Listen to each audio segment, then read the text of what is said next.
The December Commissioner meeting will now come to order. If you will stand and join Vice Chairman Langley as he does our invocation, and I will do our Pledge of Allegiance. Let us pray. Eternal God, our Father, we are grateful and thankful that you have allowed us to assemble here one more time. Father, we also acknowledge that you have allowed us to meet here together 12 consecutive months, and we thank you for that. Father, we also say a special prayer for all those who lost lives or loved ones on Pearl Harbor Day. Now, Father, we just pray in the name of Jesus. Lead and guide us in our decision-making for your people. In Jesus' name we pray. Amen. I pledge allegiance to the flag of the United States of America and to the republic for which it stands, one nation, under God, indivisible, with liberty and justice for all.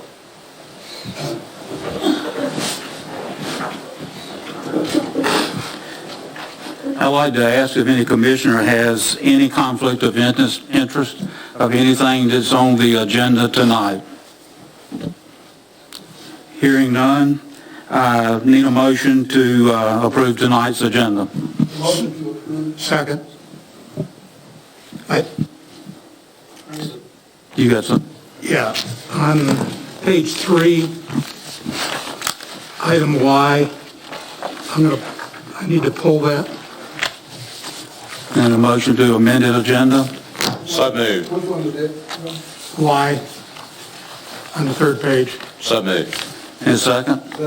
All those in favor, please raise your right hand. All those opposed, 7-0. Thank you, Katie. We're down to Mr. Langley. It's now your meeting. Thank you.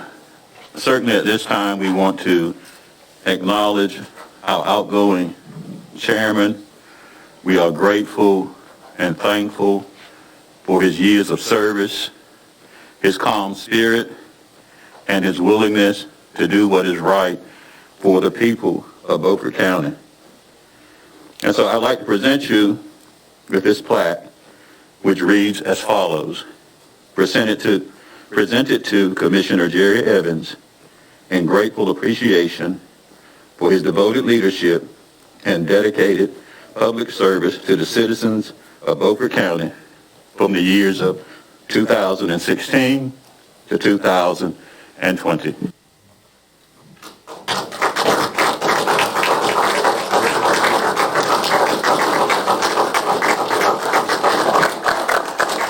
One final word I want to say, truly it's been an honor to serve the people of Beaufort County for the last 4 years. And I want to say thank you from the bottom of my heart. Thank you.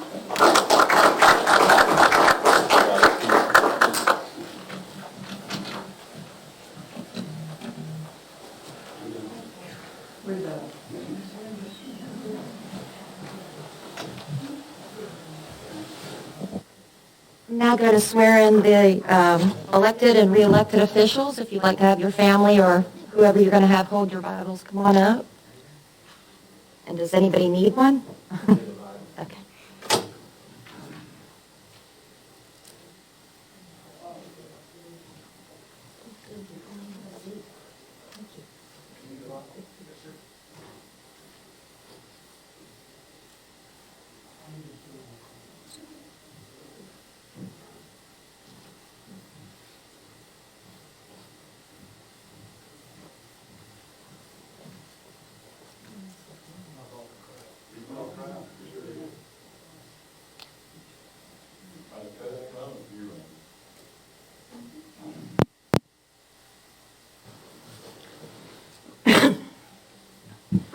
Is everybody ready?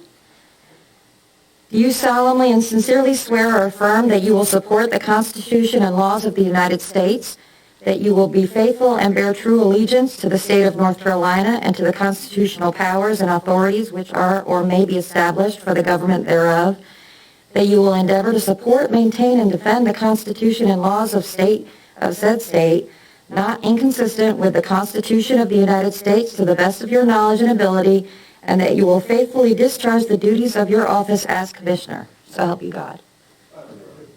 Congratulations, gentlemen.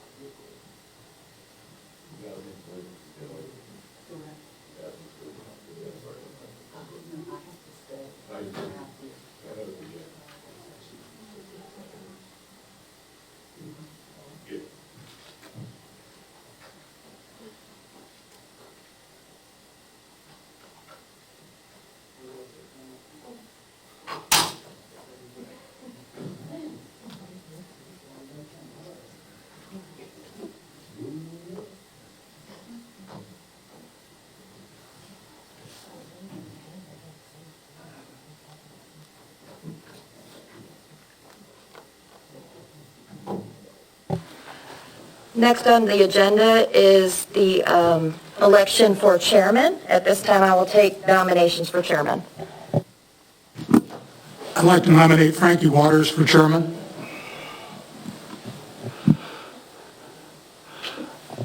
I would like to nominate Stan Dethridge for chairman. Is there anyone else? All those in favor of Commissioner Waters as chairman, please raise your hand. All those for Commissioner Dethridge? Commissioner Waters, you have, you'll be elected chairmanship for 2021.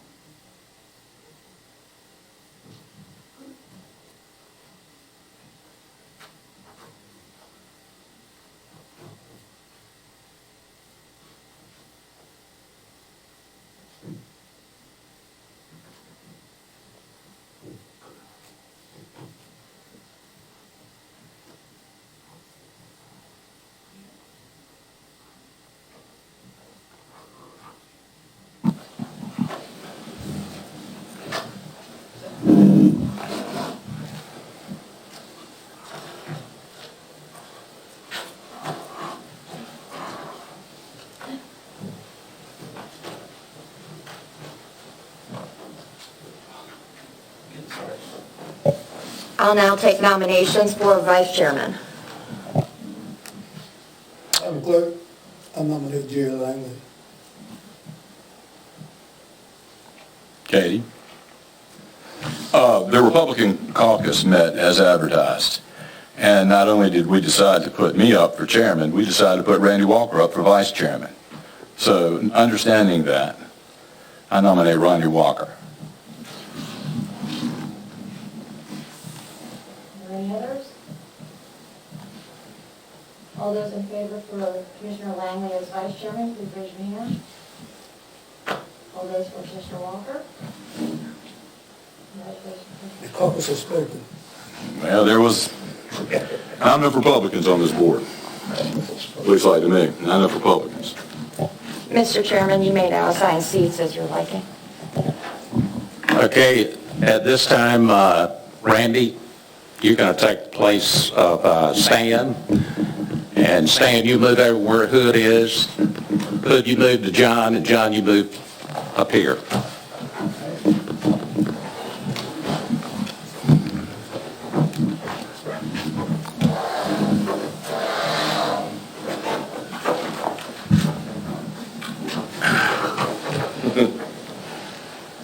It's going to take me a few minutes. Always. You gotta get Stan on Hood. Stan, is this your cable board?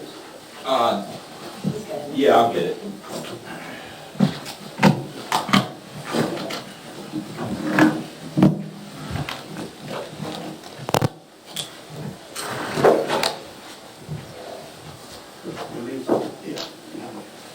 Sorry, man.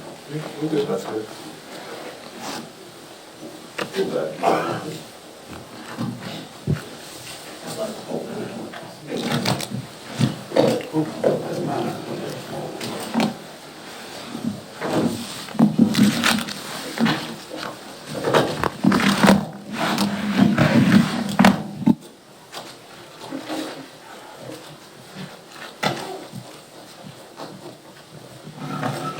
Remember the last time this happened?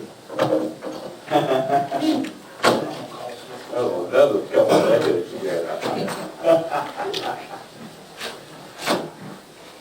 Katie, are you going to handle item number F? Yeah. Yes, sir. Okay. Mr. Floyd Salter is to be sworn in as tax assessor as of January 1st, and we're going to be doing that swearing in this evening.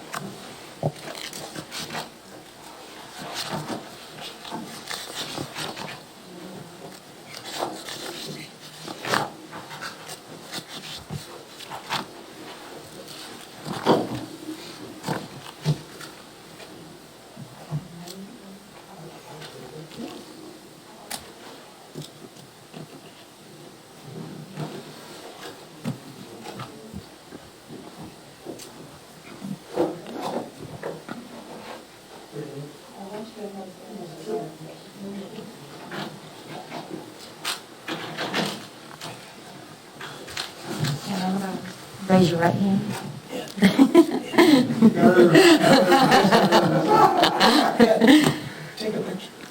Do you solemnly and sincerely swear or affirm that you will support the Constitution and laws of the United States, that you will be faithful and bear true allegiance to the state of North Carolina and to the constitutional powers and authorities which are or may be established for the government thereof, that you will endeavor to support, maintain, and defend the Constitution and laws of said state, not inconsistent with the Constitution of the United States, to the best of your knowledge and ability, that you will faithfully discharge the duties of your office as tax assessor, and that you will not allow your actions as assessor to be influenced by personal or political friendships or obligations, so help you God. Congratulations.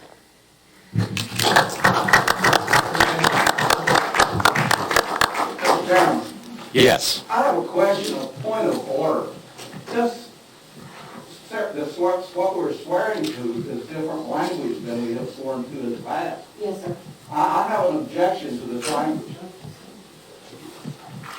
It's the constitutional, it's the statutory language that's required to be sworn to by an assessor. No, that was for an assessor. The part that I have a problem with is you're saying in there, whatever powers and authorities may be established in supporting the Constitution. That is very subject to a whole lot of corruption. So, where did this oath come from? The school of government. The School of Government. Yes, sir. Well, what happened to the old oath? Commissioner Richardson, there are actually two. There's the constitutional oath and then there's the statutory oath. And what the School of Government recommends and what they have done for all Council of State members is it's a combination of the two so that you make sure you do that, or you're supposed to take both oaths. Well, there's a problem with that particular oath. I'm not going to dwell on this, but that is an oath that is subject to forcing public officials to corrupt the Constitution of the United States of America, and that is not the intent. At this time, we're down to item number G, public comments. And the first one we have is Stacy. And if you will, the ones that are doing the public comment, if you'll clean the area with that wipe after you finish. Yes, sir. Thank you. And you have 3 minutes.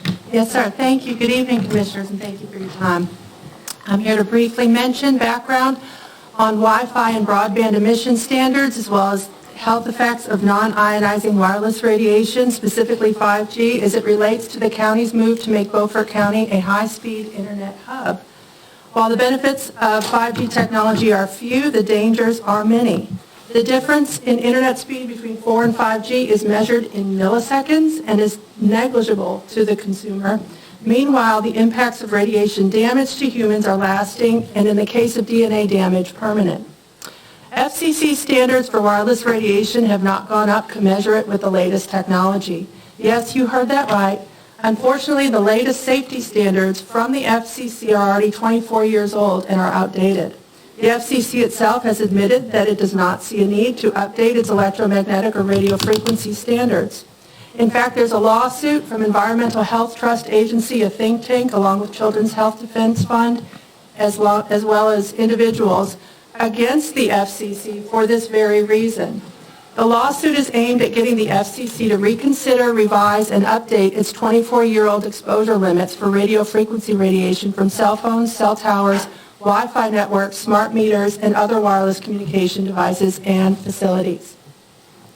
Hundreds of scientists and medical professionals have submitted peer-reviewed studies showing the consensus of the scientific community that RFR is deeply harmful to people and the environment and is linked to cancer, reproductive harm, memory loss, DNA damage, and other biologic ills to humans, animals, and plants.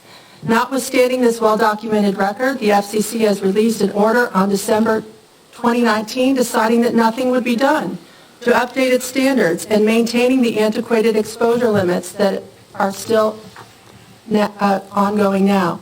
In so doing, the FCC has violated the Administrative Procedure Act because its order is arbitrary and capricious rather than evidence-based.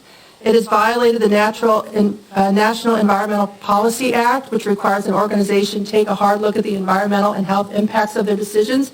And it has also violated the 1996 Telecommunications Act because the FCC failed, as required by the TCA, to consider the health impact of its decision upon public health.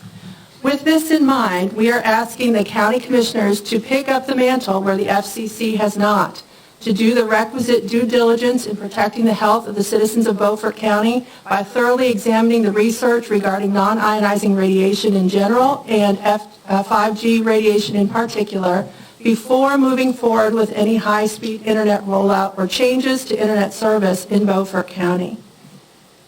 We also recommend fiber optics as a viable, safer, and more secure alternative to wireless. Thank you. Thank you. Carlton?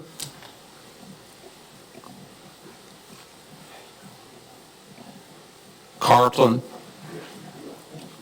Okay. Barbara?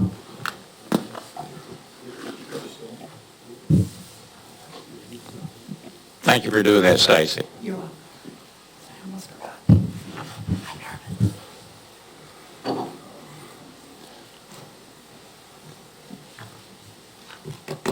Can y'all hear me with the mask or no?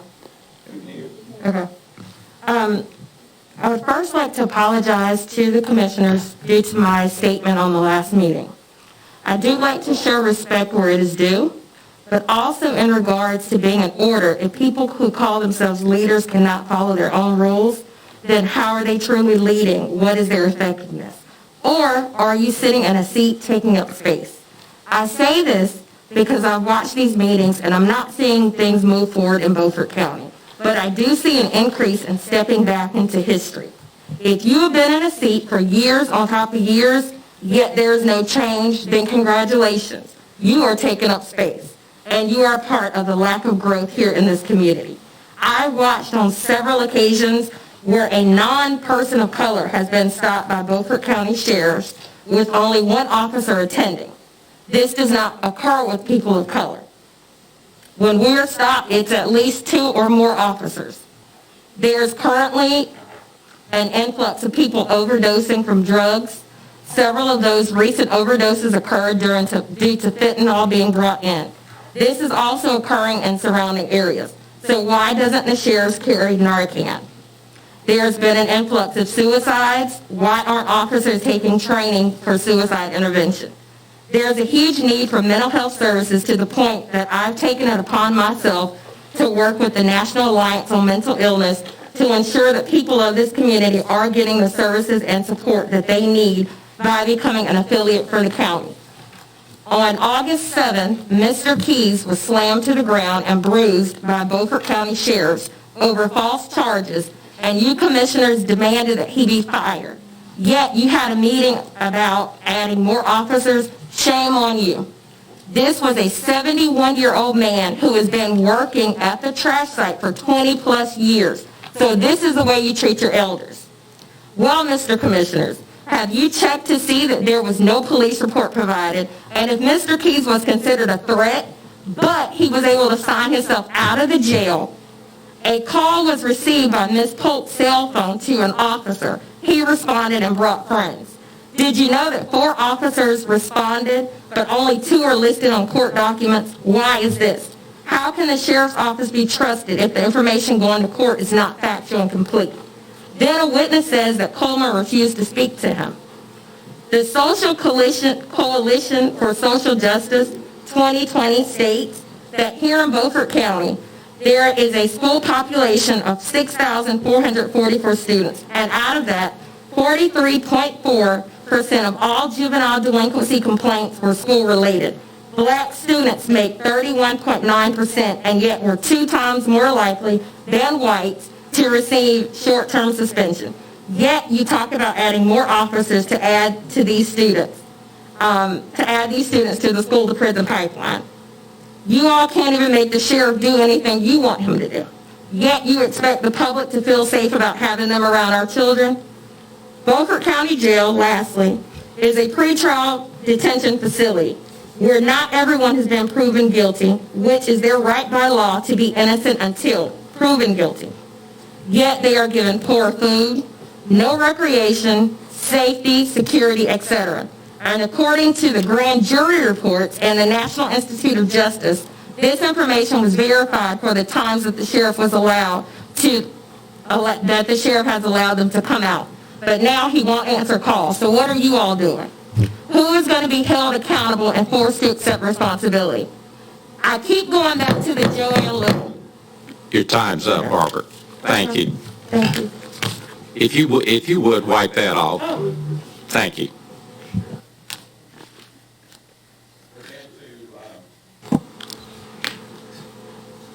Item number H, legislative updates, is Keith Kidwell. Has anybody seen Keith? I've not seen him. Okay. Item number I is items for consent. Could I got a motion to approve? Is there a second?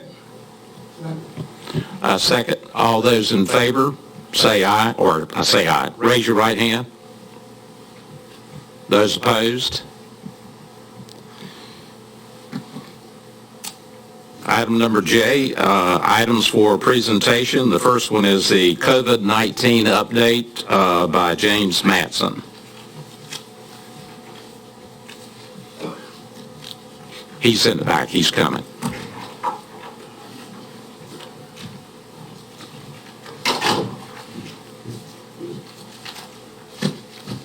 Good evening. Hey, good morning, or afternoon, or good evening. I'll try to be quick about this. Y'all got a lot on your agenda plate there, so I'm going to start off with showing some flu numbers, because I know that a lot of people have been asking about flu. Even though it's COVID update, only got one slide really to show you. So every person that goes to a Sentinel site in North Carolina with a COVID-like or flu-like illness gets a nasal swab when they go to one of these Sentinel sites. And then they test to see what virus it is that caused that. So this is a graph over the last year, so starting last March, I guess it is, and runs through to about a couple days ago. And you can see that COVID numbers have been up there pretty high, but the other ones that you see, the yellow line, that's rhinovirus, and then flu is the light green one. So it went down through the summer, spring and summer, and it has not started to show yet on the Sentinel sites. So that means that there's not much flu out there right now that's being picked up. In Beaufort County, about three weeks ago, I started getting test results for the Vitamin clinics, Agape, and health department when we do flu tests. So far in Beaufort County, we've done 92 tests, and we've had 3 positives show up already, which is kind of a low number. 3% of the numbers have been positive for flu. So it is out there, but it really hasn't started to make its way through our community. And hopefully the COVID interventions will keep those numbers down for flu this year.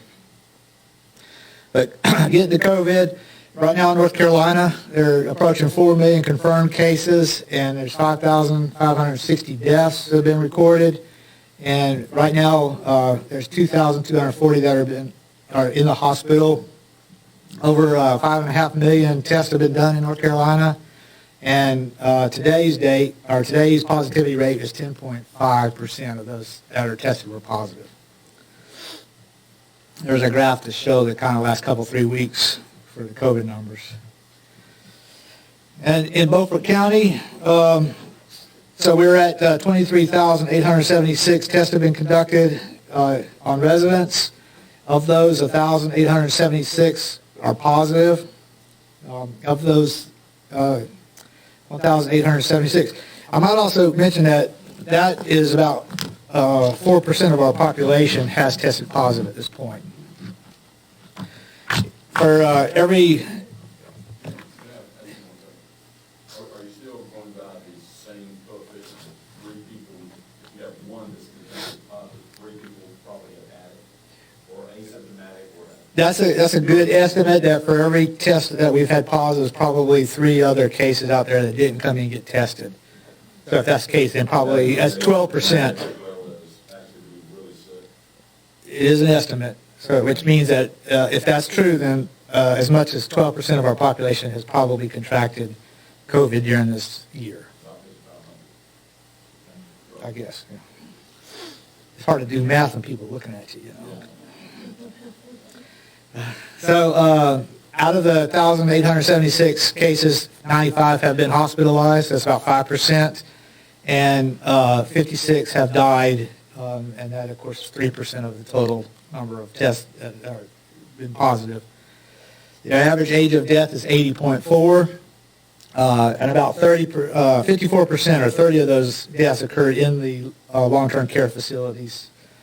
Right now, I have about 252 people that I know that have COVID out there presently, and we have 6 people in the hospital, and 1 person is now on a ventilator, which means about 83.6% of people have recovered. The long-term care facilities, we have 2 of them that are still considered outbreaks.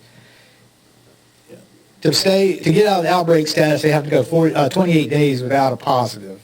So anytime a positive shows up, then they have to start all over with that counter. And what we've been seeing is they'll go a couple weeks without one, and then somebody will get positive, usually a staff member, and then that starts their calendar or timer all over again. So showing over the last couple of weeks, the purple color graph shows that 45 out of 10,000 cases, which equates to 211 cases that we've had in Beaufort County over those last 2 weeks, which puts us in the 3rd tier. But you can see a lot of the other counties around us are much higher, are doing higher. They're in the 4th tier. And this is something I've noticed, and I'll show you some graphs later on, is that we are in quite an uptick in numbers in Beaufort County. If y'all get the daily reports, y'all probably been following that and see that. The bottom graph is a new alert that the state puts out that color codes the level of COVID activity and concerns for North Carolina. And you can see we're the lightest color, the light yellow. Excuse me. And I left all my notes in my office, so I don't have to go with memory. But in order to be, that color code is decided on what is your cases per 10,000, which is 200 or more is the highest level. 100 to 200 is the second level, and then, of course, under 100 would be the third, which is where we're at.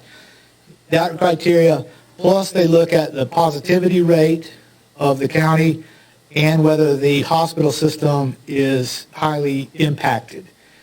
So we're in yellow, so we don't meet those criteria at this moment. It would not surprise me if we go orange, but the other 2 factors, especially the hospital impact, may keep us in the yellow. But I don't know. Biden says that right now their system is concerning but not overly worked or anything like that. And this graph will show you where in our county the highest numbers are. So Washington and Pinetown, and then Chocowinity lead the way with numbers, rates, followed by Aurora, Bath, and Pantego.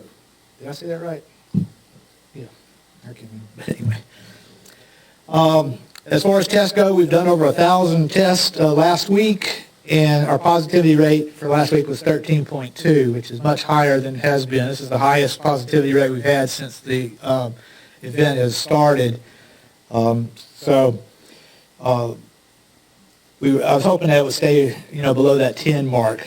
But what that means, being above 10, is that the long-term care facilities have to test their staff twice a week now versus, you have to test them every week versus every 2 weeks. So it has that impact on them. So here you can see the two graphs. The top one is a 7-day average, and the bottom one is a 21-day average. You can see that in both cases that we've reached the highest number that we've seen since the beginning. So we are in our highest wave that we've had. Some people have been asking, do you think it has anything to do with Thanksgiving because of that holiday where a lot of people got together, and it maybe that's what's factoring in here.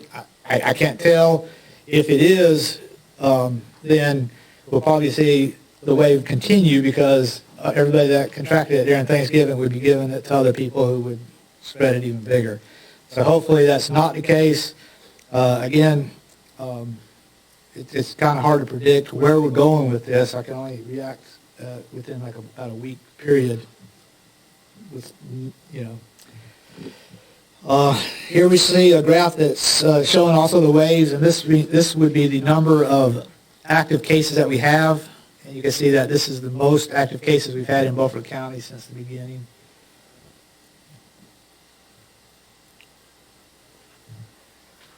This graph is, I use this graph even though it shows the same data, but it breaks out the long-term care facility numbers. And so you can see that this wave that we're having right now is not impacting the long-term care facilities like the one that we had suffered about a month and a half or 2 months ago. The good thing is that we're doing everything we can right now, and the facilities are doing what they can to try to stop that from spreading again amongst their residents.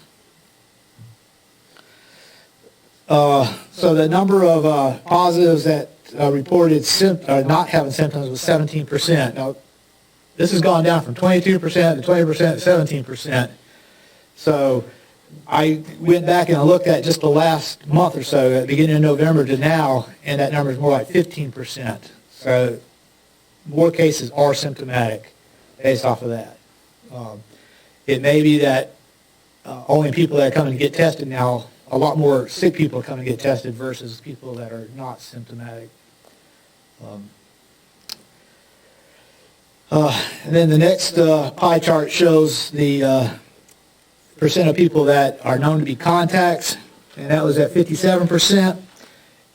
About 2 months ago, that was 60%. So that number is going down. So when I take the last since November and look at it, this is where my memory is going to have to go. It was like 48%, which means it's flipped. So now more of my cases that are coming up are community spread versus contacts that we know of. Again, the large number that we've had, the fact that the percentage is up, and the fact that we've having so many more people that are contracting where they don't know where they got it, all indicates that we have a lot wider spread in the community now than we did probably a month and a half, month ago. This is showing the impact on the hospital. This is all the Vidant system. You can see that the top chart shows hospitalizations, and the spike hopefully will be going down there. Then the ICU numbers and the ventilators are all staying fairly close. So they may be seeing more people in the hospital, but we're not seeing an increased number of people that are on ventilators and in the ICU. Not a major increase in those numbers, which is hopefully a sign that the vulnerable people are being a lot more cautious and keeping themselves safe. Some other quick information to pass on. The annex building is finally, we got that up and running. And this is why I need my notes, because I jotted all these things down. But I know we've been seeing since the 23rd of November, we've been seeing about 85 people get tested through the building per day. So that's a pretty good turnaround of people. And most people that come through there seem to be happy with what's going on because of how quick it is and the fact that we're able to bring that service to people that are needing it, people that want to come in there and get tested, the convenience of it. What else was I going to say about that? We also did some flu vaccines through there. When we start to do the COVID vaccines, we'll be able to run it through this system as well, which will be a good service for the population, our citizens. Okay. And speaking of the vaccine plans, so next week we the state will be sending out the first doses of the Pfizer vaccine to hospital systems. And I don't think Vidant is the first, one of the first hospitals to get it. So they probably won't be getting it that week, but they'll probably get it the following week. The health department, we should start receiving ours in the following week also.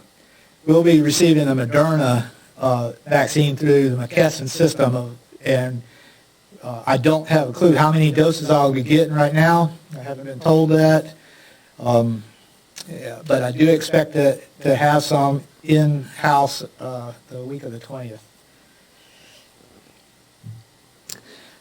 What I do ask everybody is to be patient with the vaccination, because my understanding is the first week there's 85,000 doses that will be sent throughout North Carolina. The following week, 175,000 doses. That might sound like a lot until you start thinking about how many people need this vaccine. And after that, there'll be weekly allotments that go out. Again, I don't know how many I'll be able to get on any particular week for planning purposes.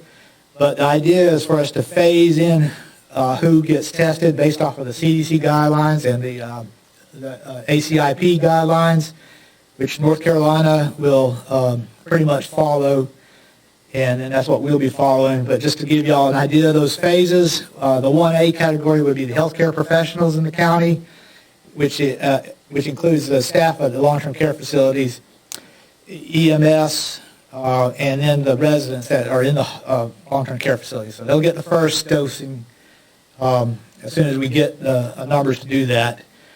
The next group of people will be what we call essential workers, so your educators, the police, fire, and the corrections. Now, the reason those are first is because they are interfacing a lot with the public, and they are getting the potential of spreading it to other people if they catch it because of that. So they're the ones that get hit first. And then 1C will be all the adults with high risk, which in this case includes if you're 65 and older with 2 comorbidities. So between the A, B, and C, you're talking about the first group of people getting the vaccine will be that group, these people. Well, there's a long list that the CDC has. The most common ones are heart disease, pulmonary disease, diabetes, and obesity,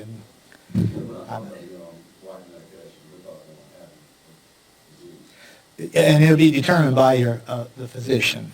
Yeah, it won't be just somebody coming up and saying, I have these. It has to be, especially early on. And then the second phase is going to be risk-based, and that's going to be a little bit more targeted for industry, such as like meatpacking industry. Those people that don't meet phase 1C, but they may be 65 and older, so they would be targeted in the next phase. The same with targeted populations like the homeless and others that are, I got a list here of that. Frontline workers at moderate risk of exposure, so they would fall into that category. And again, if they meet those chronic conditions, and then other adults with the one chronic condition, so they would all fall under phase 2. Phase 3 would include most of your students at college and at K through 12, as well as any other industries that weren't covered in phase 1 or 2. And then finally, phase 4 would be the remaining population, those who are originally not at risk for poor outcomes due to COVID. The timeline for that is, like I said, mentioned Group 1A, 1B will probably be done before January. 1C hopefully be right at before the beginning of January. 1C right there in the January time frame. And that will go on probably for 2 weeks, 3 weeks, 4 weeks. And then phase 2 will come in, phase 3 and phase 4. I imagine we'll be at phase 4, April time frame.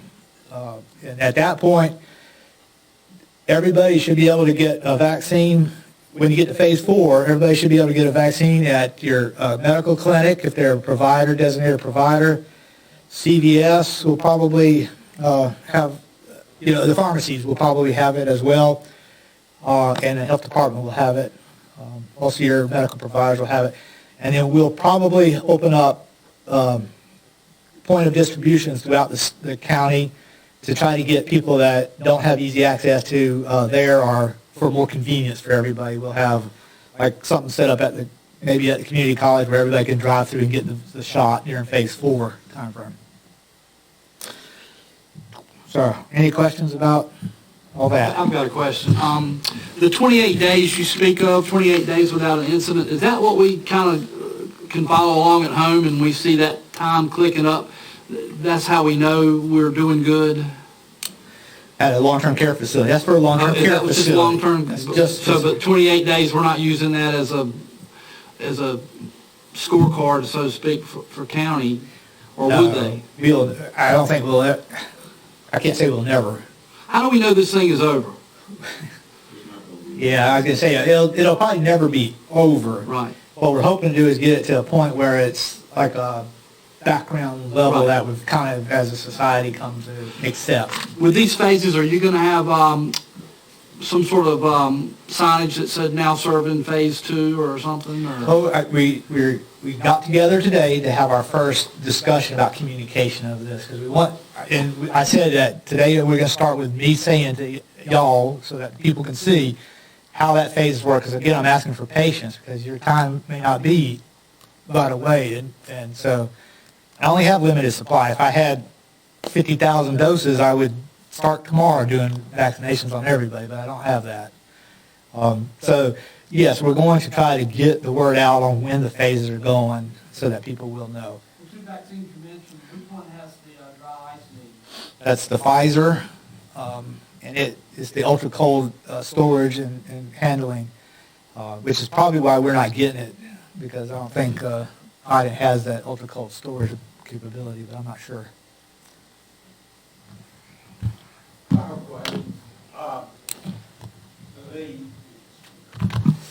Thanks. I'll take this mask off so I can talk.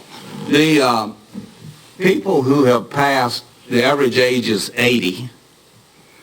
And if I'm correct, only one person below the age of 65 in Beaufort County has passed from this. 5 at this point. How old was the youngest? 35. 35. Okay. There have been no children, school children, that have been hospitalized. I don't know for a fact if there hasn't been any hospitalized. I haven't heard about any being hospitalized. Out of the 95, I don't think any of them are children, but I don't know. But school children are lowest risk, practically zero risk. As far as ill effects, correct. Okay. Well, okay. And so the teachers, they're among the first group of people getting the vaccine. Is that right? Or are they in group 2? Group 1C, I think. C, 1C or 2, yeah, that's fine. 1B. All right, so it wouldn't be unreasonable to say that once they have been vaccinated, the whole school could reopen. They're open now, but you mean back to full? Back to full capacity. I think it's reasonable. That's not unreasonable. I mean, they're at zero risk now, so if the teachers and the staff were to receive the vaccine, there would, in theory, be zero risk. I wouldn't say zero risk. To the children, correct. Yeah, well, I said theory. Yeah. In theory, there would be zero risk. Yeah, the concern with the children is more about who they're taking it home to. That's really what we're addressing with the schools the way they are. And I know that the guidance right now is for them to be in A if they're younger than 5 years, 5th grade, right? Or 5 years of age. God, I can't remember that right now. But they have the option of the B and C is what they're going with right now. So they're at B. But if you look at the children being near zero risk and the teachers and staff were inoculated, and let's say that that 12th grade student, the parent was 25 years old when they were born, we're at age 37. And 35 is the youngest that any single person has passed, and they had complications, obviously, in order to have passed at that age. So my question is, why, well, you can't answer this, but I'm asking this in theory, why are the schools so locked up and closed with all of this going on? We have an extremely low-risk situation, and the vaccine should put an end to the whole school problem. There are a lot of parents out there that are going crazy, and I know from my own personal experience, the distance learning doesn't work, and all the money that the schools have spent for these hot spots and everything else has been thrown in the trash can. It just as well have been, because it's useless. So we the county, we need to be looking at getting our schools opened again and getting them back functioning again. Use your mic. Yeah, when you get vaccinated, will you have some sort of identification that says you've been vaccinated? I mean, are you gonna, like, I voted, you got a sticker or something that, I mean, because like if you're not wearing, if you get vaccinated and you think maybe you don't need to wear a mask and you're starting to get mask shamed, do I have something to show that I've been vaccinated? You will. The vaccine is a 2-dose series, depending on which one. Right now we're talking about Pfizer and Moderna, so I can only talk about them. There's 2 dosing that you get, one, and then 21 days later you get the second one. So the whole system will be in a program that's called CVMS. And in order to get the vaccine, you're going to have to fill out a bunch of paperwork. And then once you fill that out, you get authorized, because it basically is going to check to make sure you're one of these priorities. And then it will allow you to opt in for text message for a reminder for your second one. And it'll also, if you opt in, send you a reminder of where to go and get your second. So the system is going to keep track on all that. But let's suppose you opt out, you don't want all that information coming to you, and you're told to come in in 3 weeks. When you come in, we'll be able to look up to see that you got your first shot. And then, of course, you'll get a validation of that, like a little card that says you've been vaccinated. And that card is also something that you can take to any state and, in theory, get vaccinated there as well. It's a federal program. Any other commissioner that's not already asked a question? Okay, you want to go into the next item, James? The nutritionist, is that Yes. what it is? Okay. Yes. So last month, y'all allowed me to hire a vacant position. So far, I haven't been able to attract anybody because it was a part-time position. And luck would have it, and I call it luck because Hyde County happened to reach out to me a couple weeks ago and asked if we could take over the clients that they had there, because their WIC administrator was retiring. And so I thought, well, what are we talking about? And in essence, what they'll do is they will transfer the money that they receive for their clients to us, and then I'll be able to use that money to make this position full-time, assuming that y'all would approve this to happen. So the increase from the 32 hours to the 40 hours is what I'm asking for, and it will be covered by that transfer of money from Hyde. Motion to approve. Is there a second? Second. Well, yeah, but Jim, that sounds good that Hyde County is going to transfer the money, but what's the other side of the story? Are we going to have to provide service to Hyde County? Just to their 97 WIC clients. Okay, well, and is there going to be enough money to compensate what you're trying to do? It's going to, with a couple of thousand above. Okay, the problem I have with that is when they get ready to pull out, and we still got a full-time position. And I don't have a problem with helping this county or taking the money, but the question that made me ask the question, you didn't tell me the whole story. I was trying to tell you the whole story. Well, you did after I asked you. Okay. But if you're sure that will take care of that position, their funds, plus the traveling going to Hyde County. I'm fine with it. I believe it does, and it covers over that, and we have a hard time attracting a nutritionist. They have even a harder time getting one in Hyde County, so I don't think they want to at this point, so as long as their health director, Luana Gibbs, is there, I'm pretty sure we'll be. We'll not be adding a position. Well, it was a part-time position, and the only thing we're doing is it's not going to cost your department any more money. Is that correct? That's correct. Thank you. We're going to have to send someone to Hyde County. We will send somebody to Hyde County once a week to work out of their health department to issue out the needs, the vouchers, and to work with people that have like babies that need formula and stuff like that. Is that person going to have to work the county from the standpoint of traveling around the county? No, there's not. They don't travel out of the health department. They'll be maintained in. They don't go to Ocracoke either. There's a special allowances for Ocracoke to not have to have the WIC person there. The $1,500 a month, we're increasing the salary from $39,000 to $55,000. I don't have my notes with me.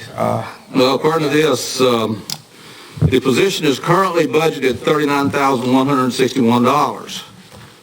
For the salary benefits, previous employee did not elect health coverage. The proposed cost of this position at 40 hours a week is $55,739.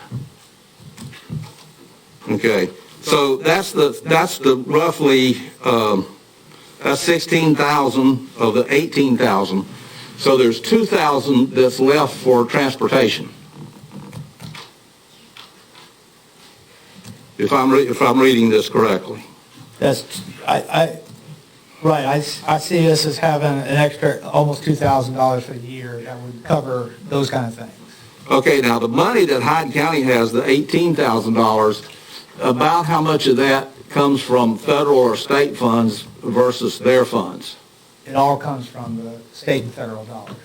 So the WIC employee is totally paid with, our WIC employee is totally paid with state or federal funds? Correct.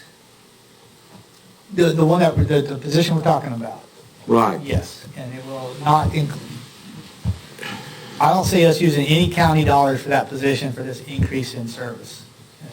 So, that's the answer you want, right? Yeah, well, I mean, that answers the question. That's the truth, that's what you're seeking, I mean. Yeah, it's not. Gotcha. Almost, Jim, almost. But you know what I'm trying, I know what you're saying. I know what you're saying, but yes, I'm just no county dollars would have to be used to make this move. Now, where is the contract for this? Well, the contract is at the WIC office. Right now, the contract is signed, but if y'all don't approve it, then it'll be null and void. But, okay, who wrote the contract? The Hyde County gave it to me, and we sent it to the WIC regional consultants for approval. All right, now, I have a little problem in all of this. Who's signing this for the county? I am. Okay, now, I want to say this to the board. This board has allowed everybody in the county to sign contracts. You know, contracts should come to the board, be approved by the board, and for the board chairman to sign, because we don't know what's in that contract. You're approving a contract tonight, you don't know what you're approving. For instance, let me ask you this question. What is the opt-out? How can we opt out of this? Let's say that things suddenly change and we say we don't want to do this anymore. How do we get out of this contract? We send notice to them, 30-day notice. Is it a 30-day notice? Yes, sir. Well, I want to raise the issue to the board again, that I'm not going to vote for a contract and everybody and his brother can sign it. We've got problems right now with letting the sheriff sign contracts, and he's running around claiming he's voiding the contract. And it was a contract that I objected to begin with. It should have been a commissioner-signed contract. We have a fiduciary responsibility to the people of the county to watch after their money. And when we start designating people to sign contracts, those people can walk from those contracts whenever they want to and make trouble for us. That's what's going on in the sheriff's department right now. And I'm willing to vote for this, provided the chairman of the board signs the contract. And I'm not voting for it if he doesn't. Providing the chairman of the board signs a contract after it's reviewed by the commissioners. After it's reviewed by the commissioners. Has the contract motion? Has the contract been through? Second. Has the contract been through our attorney? It has not. I guess one of the questions that Ed had is the term of it. You know, we're looking at a full-time employee, and we don't know whether this is 12 months or whether it's a 3-year contract with Hyde County. Is that, am I saying This it right? contract is only good until June. We'll have to redo it after that, because I only signed, you know, to cover this fiscal year to make sure that everything's going to be good in the future. Right now, so in a way, I'm trying to make sure that I'll be a good neighbor to our county, because they're having problems right now finding anybody to do the program at all. But at the same time, I need to try to get this person to a full-time position. So it's going to be on a fiscal year basis, is what you're saying, from July 1 to June 30th of each year? I hadn't thought whether it's going to be a 3-year contract after this year or not, but for right now, it's just to cover until the time. And, you know, I guess from my perspective, I understand major contracts and stuff with the county, but I feel like I'm assigned as the administrator of the health department, and so by coming to get permission from y'all, I feel like I could sign those contracts, you know. But, of course, I'm here to do y'all's will. Since, Ed? thank you, Mr. Chair. Since Jim has explained that this just goes for a few months, I'm fine with it, and when June comes, we'll just look at the new contract and see if it's for 3 years. I don't have a problem with helping Hyde County up until June at all. Yes. Why doesn't he sign it and the chairman sign it? You know, once again, we're back into this bad practices of everybody and his brothers signing contracts somewhere. The sheriff has already made trouble for us, allowing him to sign a contract. Now, in the old days, and I've been here a while, in the old days, every contract that this board approved was signed by the chairman. And it needs to be signed by the chairman and whoever else that the board wants to allow to sign it. Mr. Richards, in the essence of time, I don't have a problem with what you're saying, but you're only talking a couple months. And at June, he's going. I mean, this expires at June. Didn't you just say it expires? This contract expires in June. Yes, it expires in June. Half a year, that's 6 months. Well, I don't think Jim is. Okay. We got two motions. We've got a motion and a second to hire the person, if I remember correctly. Okay. And we've had a discussion. Is there any more discussion on the motion that's on the floor?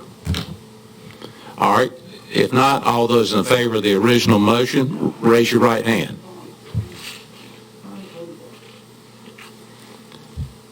All those opposed? It failed. Okay. Now, do you want to make another motion? Okay. You want to restate yours? I restate the motion to approve what the health director is requesting, provided he and the chairman of the board sign the contract. Is there a second? Okay. Any discussion? But this 6 months that you're talking, this first contract. Yeah, it'll come up again. We'll go through the same thing again. Yeah, I've got something to say. Go ahead. Yeah, this is nothing about you or your group. It's just a practice we need to start right now and keep going forward with this practice in perpetuity. Can never let this happen again. Cannot let somebody negate a contract that we're a party to, and they're really not. They're a junior party to the contract, just like you'd be a junior party to the contract. But we represent the people of Beaufort County, represent the money, and we're the ones that sign we're the ones representing because we tax. So we have to be in charge of the negotiations and the contract to whatever extent we wish to be. That's just the way it's got to be going forward on every deal with every department. Any other discussion, comment from either Brian or David?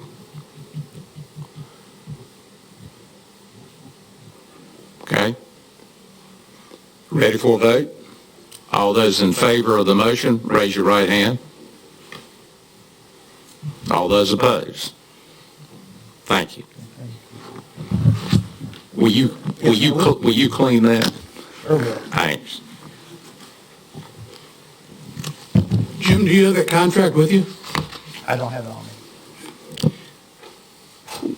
We're down to item K, replacement of the chillers at Northside High School and Northeast Elementary School. Floor is yours, Superintendent Cheeseman. Good evening. Thank you very much for having us. And I've asked some of my colleagues to come in case you have some questions regarding this topic.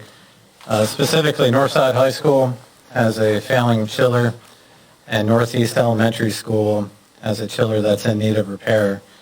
The repair work has begun on the Northeast Elementary School chiller. We look forward to that being done shortly. And the Northside High School chiller, we're looking forward to that work being started in January. The total, as you may see, is approximately $316,291. And the Board of Education is asking specifically if the county commissioners would assume half the cost at $158,145.50 in terms of a collaboration with our facilities. Mr. Chairman, Yes. I would like to have some discussion on this before somebody jumps to make a motion. Okay, do you have an engineer in your maintenance department?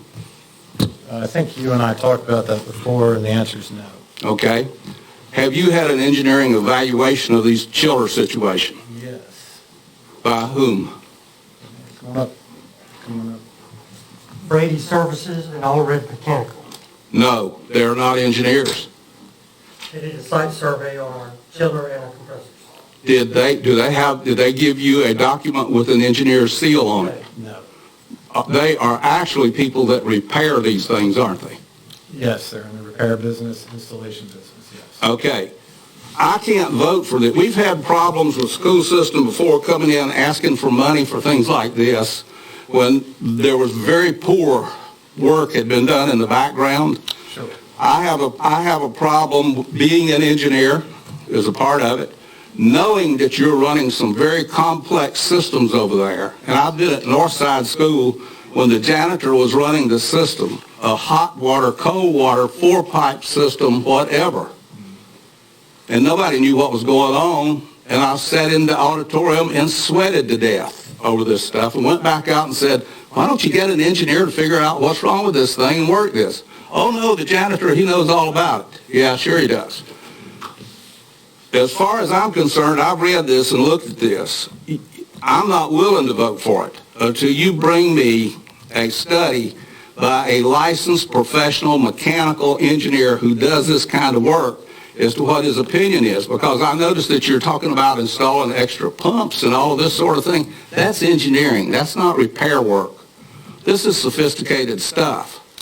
Now, in the past, there's a guy here in Washington, I can't think of his name right offhand, he's only a few blocks from where we are, who has gone over your systems before and given you advice at our insistence. But I'm also going to tell you this, not voting for any school budgets that don't have an engineer in it, because you're running in all of these new schools very sophisticated system, and Joe Sixpack can't run them. Okay? So I cannot vote for this, and I really can't recommend that anybody else vote for it until you can produce professional opinion as to what's really going on. You know, if I'm selling suitcases, everybody needs a suitcase. But if I'm a professional doing a study on who needs a suitcase, not everybody needs a suitcase. Sure. Another question. Mr. Chair. John's got a question. Superintendent, Sir. what is the status of these chillers right this minute? Are they out of service? So Northside, or Northeast, will be repaired this week. Okay. Finishing, so that'll be back up and running. and your Northside High School is down, basically. So no, it's not functioning right now. Okay.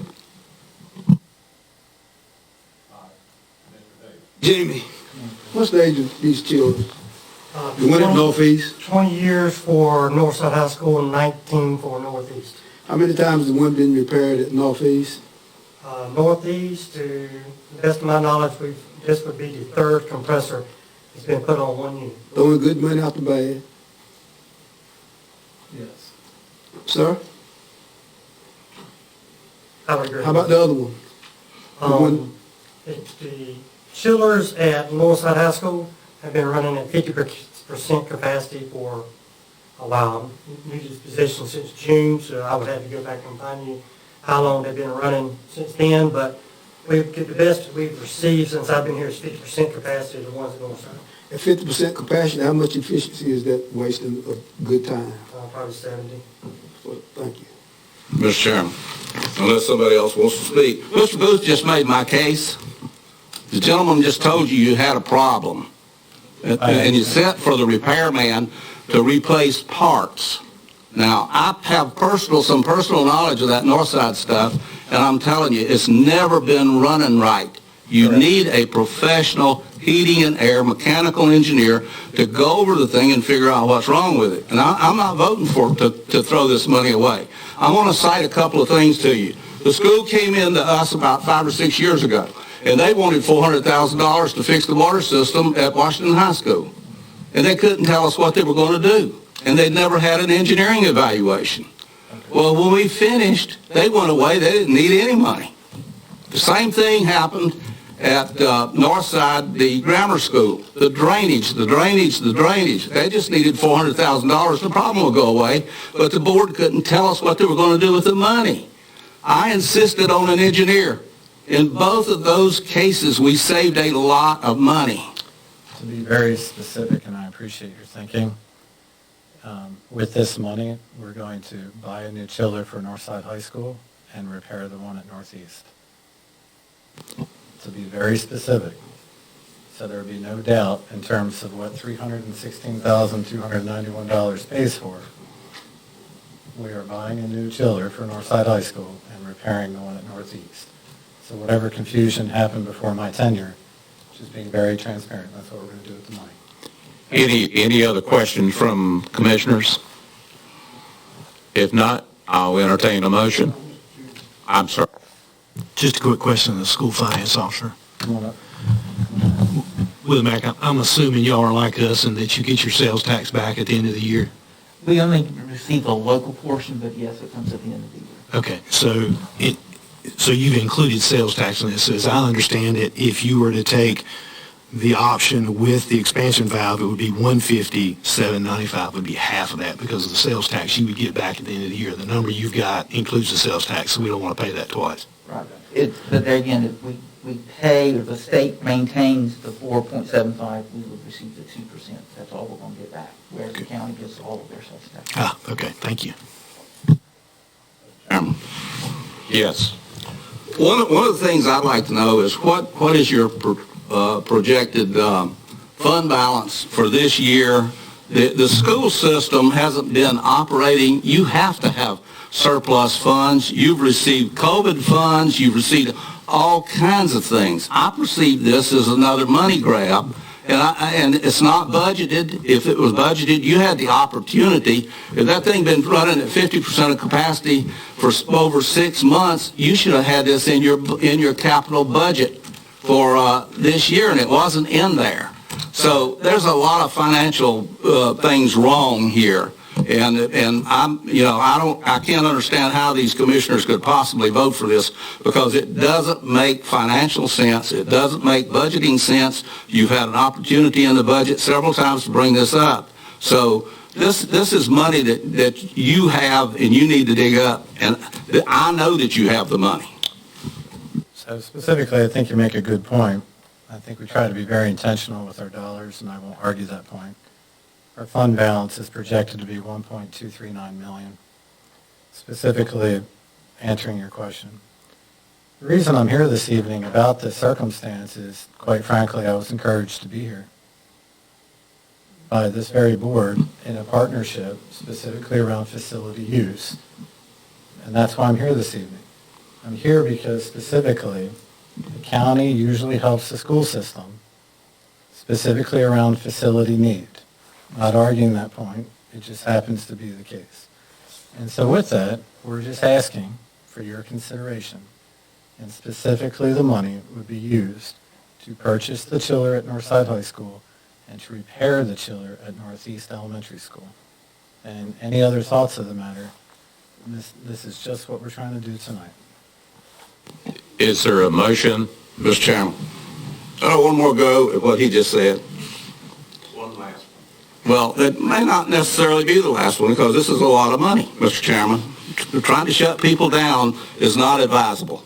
I'm giving you the chance to ask one more question. Well, trying to shut people down and control this board is not going to work, Mr. Chairman. You did this before. When you were chairman, I'm just letting you know right up front it won't work this time. Go ahead and proceed. What you just said, we give support when when it's done in a professional way. And that is with the engineer doing the study, making the recommendation that everybody can see what's going on. And then we don't necessarily give support. We've given a lot less support in the last 5 or 6 years than we've given before, simply because the school board couldn't justify their position. You got a $1.3 million fund balance. This money that we're going to do tonight is going to come out of our fund balance. The people of Beaufort County are going to have to raise this money twice with you sitting on a nice fund balance and possibly even a bigger fund balance than we know about because of the COVID funds that have flowed through a lot of government agencies. And I can't support this simply because you haven't used good management practices to come to where you are. You went out and you bought something, and after you bought it, while it was being delivered, you came to us for the money. You should have had an engineering study before this was done, before you made any move. So I recognize your point that you've made multiple times now, and I'll take it into consideration in the future to better our practices. But considering this is where we are right now, we're going to need some support inside those buildings, and in a fair effort to look at supporting our facilities, we're simply asking you to divide the cost. And we appreciate your concern. And with respect to our money management, our finance department was most recently awarded with state recognition for how they manage our fiscal use. And we're very proud of that team. And even more so, please understand that when you do receive COVID money, there are typically deadlines associated with that money. And that's not the kind of money that you just start throwing into someone's fund balance.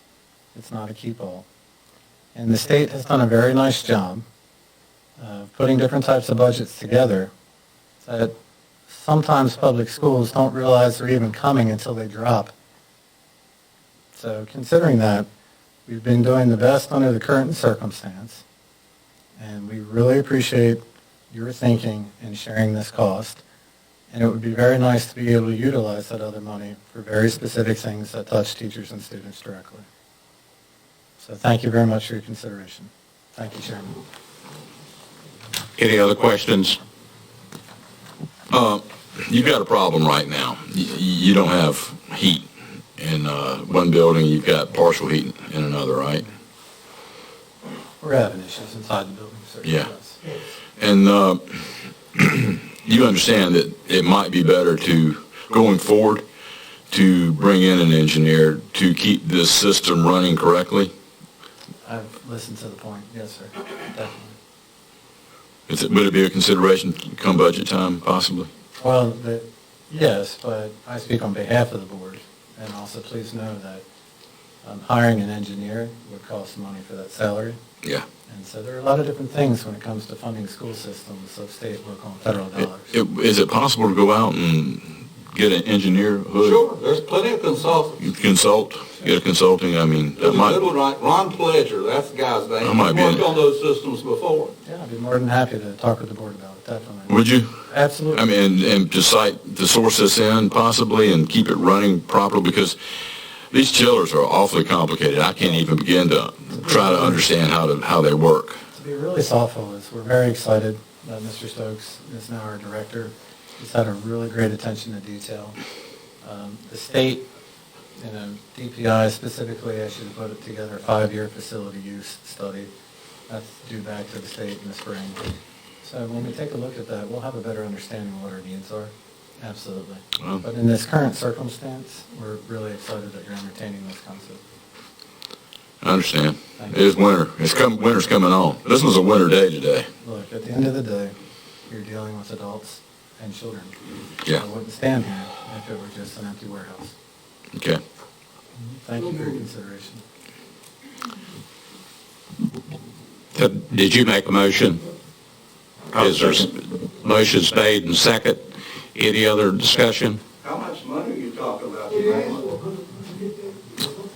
was $158,140.50. It's half of the cost, including the tax. So your motion is for 158?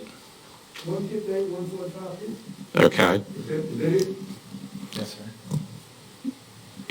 Anybody else have Less the questions? sales tax, correct? We can deduct the 2%, half the 2%. Yes, or you can, however you want to do it, if you would like it refunded when we get refunded, fine, if you want us to furnish that, the refund as well. I would prefer you. 4.75, yes. So, Mr. Chairman, if I can offer that that the motion may say you would pay half the cost as requested by the schools, less any applicable sales tax return.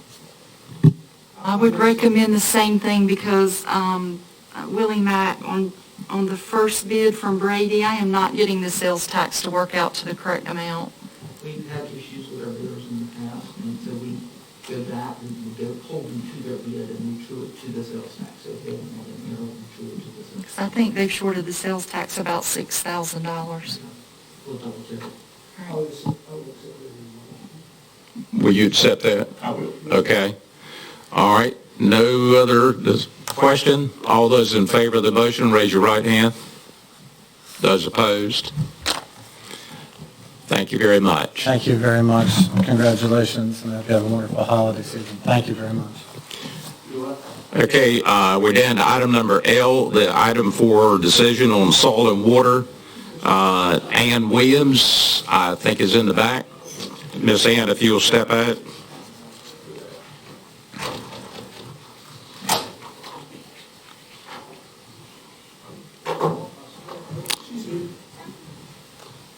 And I'm not sure, did anybody see, did they wipe that off?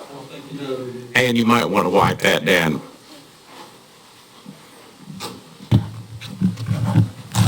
I wouldn't ask you to do it, but it's right there. Quite all right, I don't mind to be up.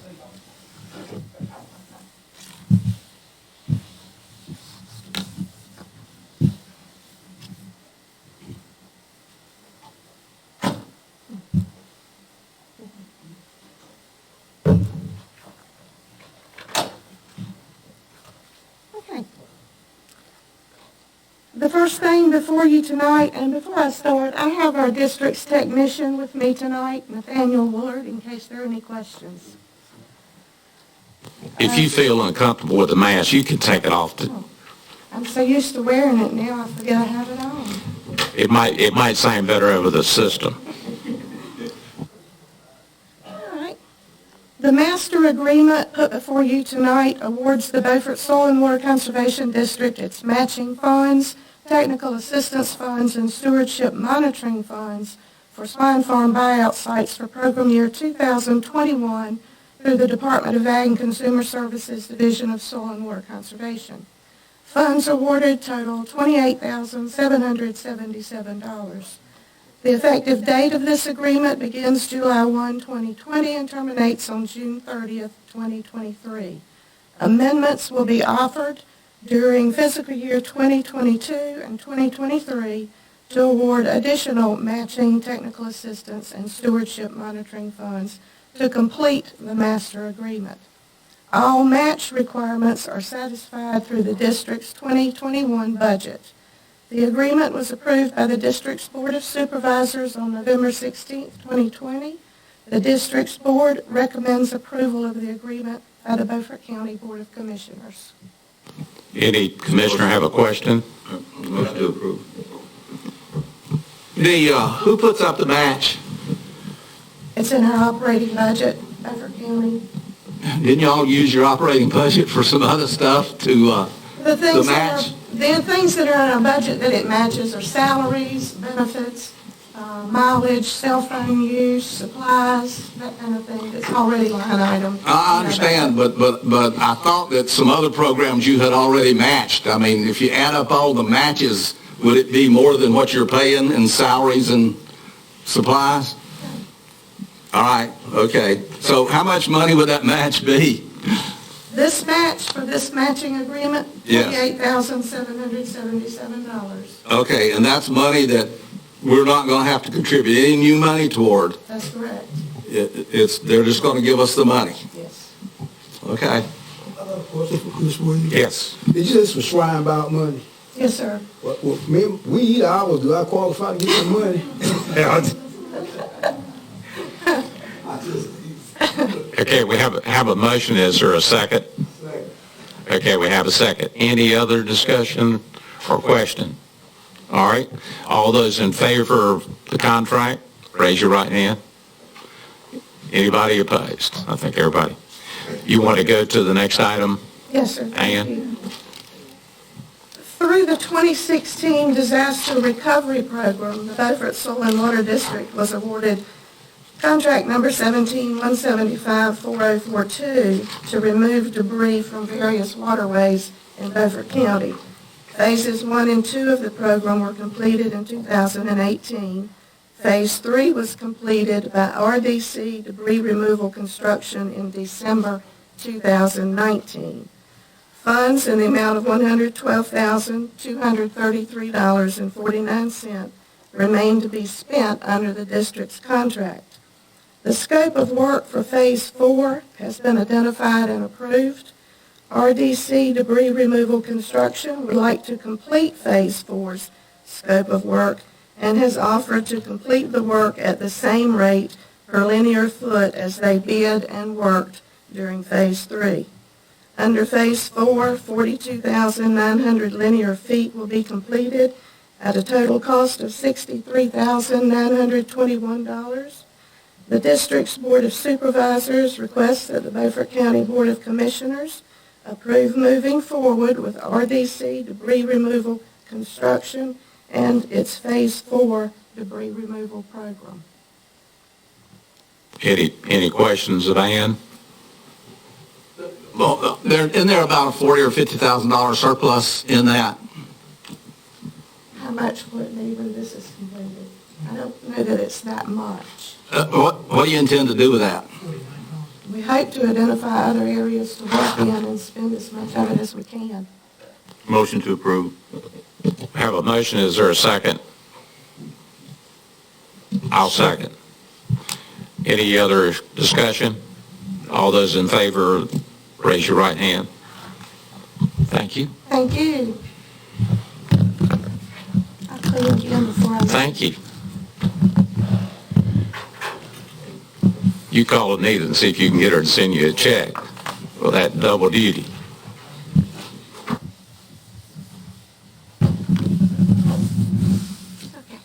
Okay, item number M is concerning the Board of Elections overtime. Brian, is there someone here? Is Kelly here or?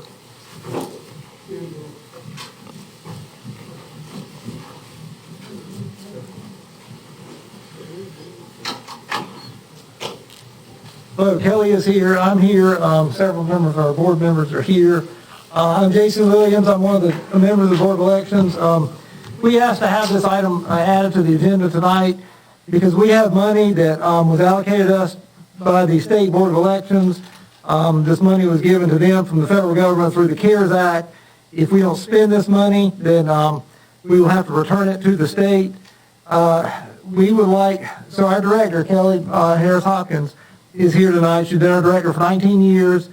As the director, she is exempt from overtime rules, and so therefore she has not been able to receive any overtime in the past. Because we have this money that if we do not spend, we will have to return, we would like to pay her a small portion of the overtime that she has worked during this election cycle. According to our record, she has worked a total of 450 hours of overtime from July 27th until, through the end of last month. And that's 450 hours that, completely uncompensated. That is 173 hours more in overtime that she worked than she did in the 2016 election cycle. Now, we cannot pay her, I don't believe, we cannot pay her as much as I'd like to. We can't pay her for all her 450 hours of the overtime she's worked, but I think that these COVID funds can be used and should be used to pay her for at least 173 hours, which is the increase in what she worked in 2016 to this year, 2020. The State Board of Elections has approved these funds to be paid in support of employee overtime, and so we would, again, because she's an agency director, we need the board's permission in order to pay that overtime to her. Again, just a one-time payment. Any questions? John? Is there any problem with the way the labor law is written to allow you to pay overtime to an exempt employee? You mean as far as the county policy toward overtime? No, I'm talking about federal. No, well, according to the CARES Act, no. There's been an opinion issued by the State Board of Election that does approve these funds to be used toward overtime. For an exempt employee? Yes. Okay. It doesn't specify exempt versus non-exempt, it's for everyone. Well, we may want to check that because that is specified by the federal law. I don't have a problem with it, but I don't think you want to be spending money on something that's illegal. Again, well, that's why, and I don't know if our counties, all the counties, asked the State Board of Election to, give us an opinion whether it's allowed to pay employee overtime, and as far as I know, that includes directors who would, otherwise be exempt. Good. How much money are we talking about? Well, Kelly's rate of pay is $30.67 per hour. And so, again, we're asking for 173 hours, actually it's 173.25 hours that she worked more in 2020 than she did in 2016. Well, how much is that in dollar bills? At the time and a half, which everyone else gets, that would be $7,970.37. Commissioner Langley. In reference to Commissioner Redpold's question, if in fact that's a problem, but there is not a problem if you chose to do it as a bonus. Is that possible? I'm not sure. I'd like my folks to provide some information on that. I see Brian trying to say something. Brian? Mr. Chairman, from a federal standpoint on whether you're an exempt or a non-exempt employee, you can pay exempt employees overtime if you want. It doesn't matter. You just have to pay non-exempt employees overtime. It would be considered benefits. You could do it. You could pay every exempt employee overtime if you wanted to. You're not required to by federal law, though, but you can. Yeah, that's how it works. And again, these are monies that, we have to return to the state if we don't use them in some form or fashion. We have until the end of the year to do that. And we just think, from a fairness perspective, Kelly did such a great job throughout the entire election cycle. We'd like to reward her for that. Motion to approve. We have a motion and a second. Is there any further discussion? All those in favor, raise your right hand. Thank you very much, Kelly. Thank you, gentlemen.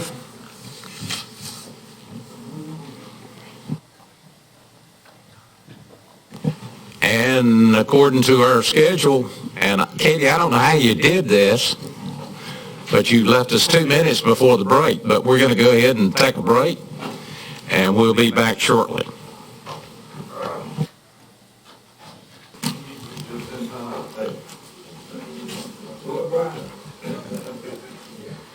Okay, at this time, we're going to open up a public hearing, but I need a motion to open the hearing. Motion to go into public hearing. Okay, got a motion and a second. All those in favor, raise your right hand. Thank you. Okay. Brian? Okay, great. Thank you, Mr. Chair, and good evening, Commissioners. The item on the agenda this evening is a petition to name a private road submitted by Charles Jarvis to name an easement of approximately 390 feet in length. The subject easement connects to Muddy Creek Road in Beaufort County and is approximately 1,780 feet north of the intersection of South Creek and Muddy Creek Road. I did provide a map in your packet showing that location. The petition is being submitted because there was an application for a third address to be served by the existing easement, which means a road name is required according to the addressing ordinance of Beaufort County. An advertisement was run in the Washington Daily News on November the 25th and December the 2nd of 2020. Notices of a public hearing were posted in the Beaufort County Courthouse, the Aurora Town Hall, and the Aurora Volunteer Fire Station on December 1st of 2020. Beaufort County E911 ordinance requires applicants to supply 3 proposed road names. Those submitted with a petition are listed below in order of preference. And staff at this point has determined that the applicant's first proposed name, Hopkins Jarvis Lane, does not duplicate any existing road names within Beaufort County, nor do any sound alikes exist to this Hopkins Jarvis Lane. Staff recommendation is to approve the applicant's proposed choice of Hopkins Jarvis Lane. I'll be glad to answer any questions afterwards. Any questions? We did not have anybody register from the public. Is there anyone either inside or outside that wants to speak? If not, I'll entertain a motion to close the public hearing. Is there and a second? All those in favor, raise your right hand. Thank you. All right, we'll move into the second public hearing. I need a motion to open that. Motion to approve. Motion. Second. And a second. All those in favor, raise your right hand. Okay. Brian? Do you have a question, Randy? No problem. All right, the next item on the agenda is another private road name. The petition was submitted by Robert Weaver to name an easement of approximately 1,005 foot in length.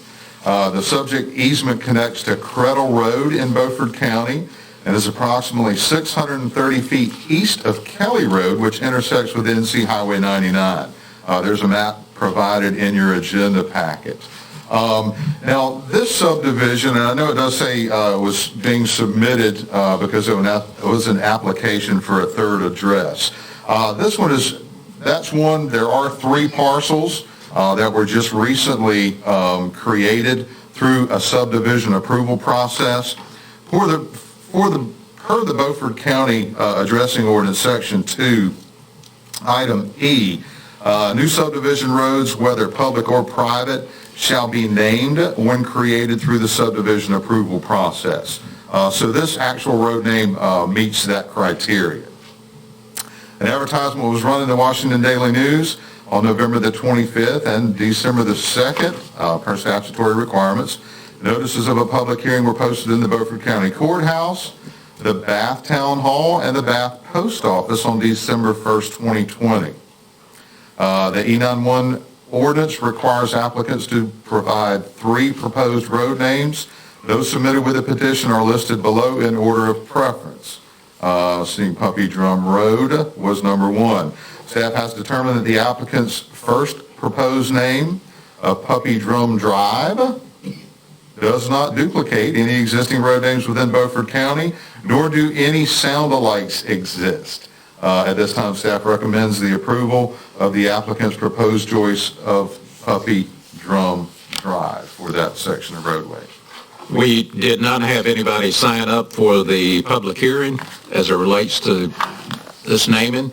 Is there anyone here, inside or in the foyer, If not, I'll entertain a motion to close the public hearing. So moved. Second. Second. Motion and a second. All those in favor, raise your right hand. All right.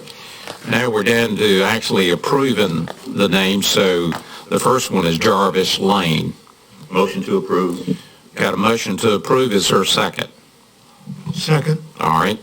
All those, is there any discussion? I'm sorry. Okay. All those in favor, raise your right hand. All right. The next one is Puppy Drum Drive. Can I have a motion to approve that name? So moved. Got a motion? Second. And a second. Any discussion, questions? If not, all those in favor of that name, raise your right hand. Thank you very much. Brian? Okay. Sure. Oh, I'm sorry. Do each of these roads get a green sign?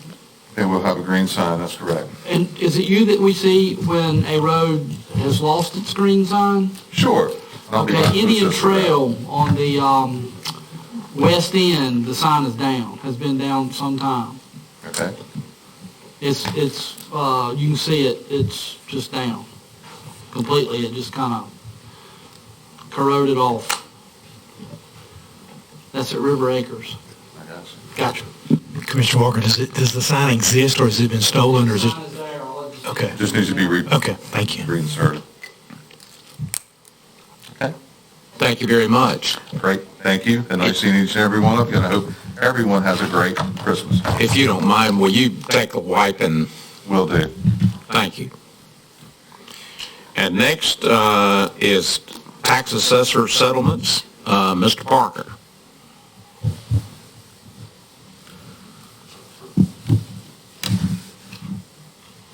Got it all clean for you, Mr. Bowden.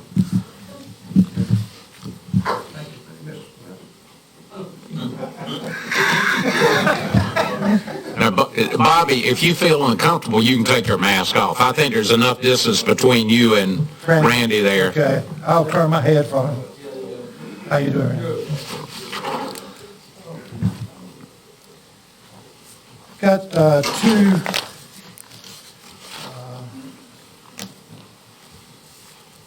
William Kimball. Mr. Kimball offered, he settled at, he had 467, 723, and we settled at 427, 723. So that's out in Cypress Landing.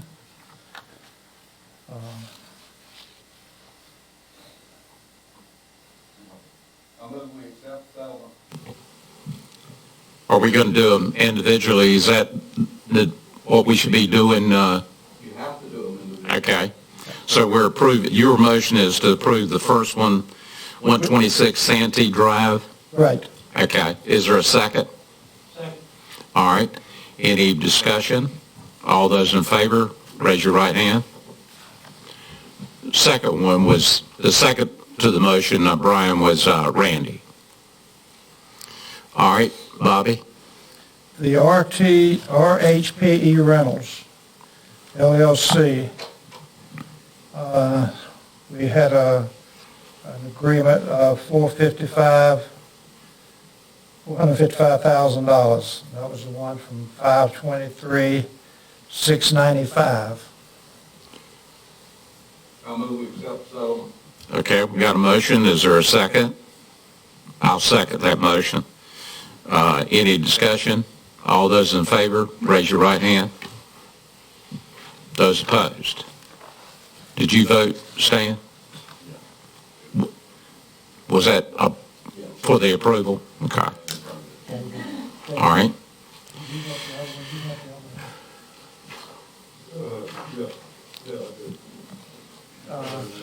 Mr. Francisco has one that I think was pre-approved. And that's all I have on those. Okay, you want to go ahead and give your comments? I've got, next item on the agenda is comments by you. Well, I just want to say, this will be my last commissioners meeting. I've been to a number of them, and Mr. Richardson was the only commissioner sitting here when I came aboard, so.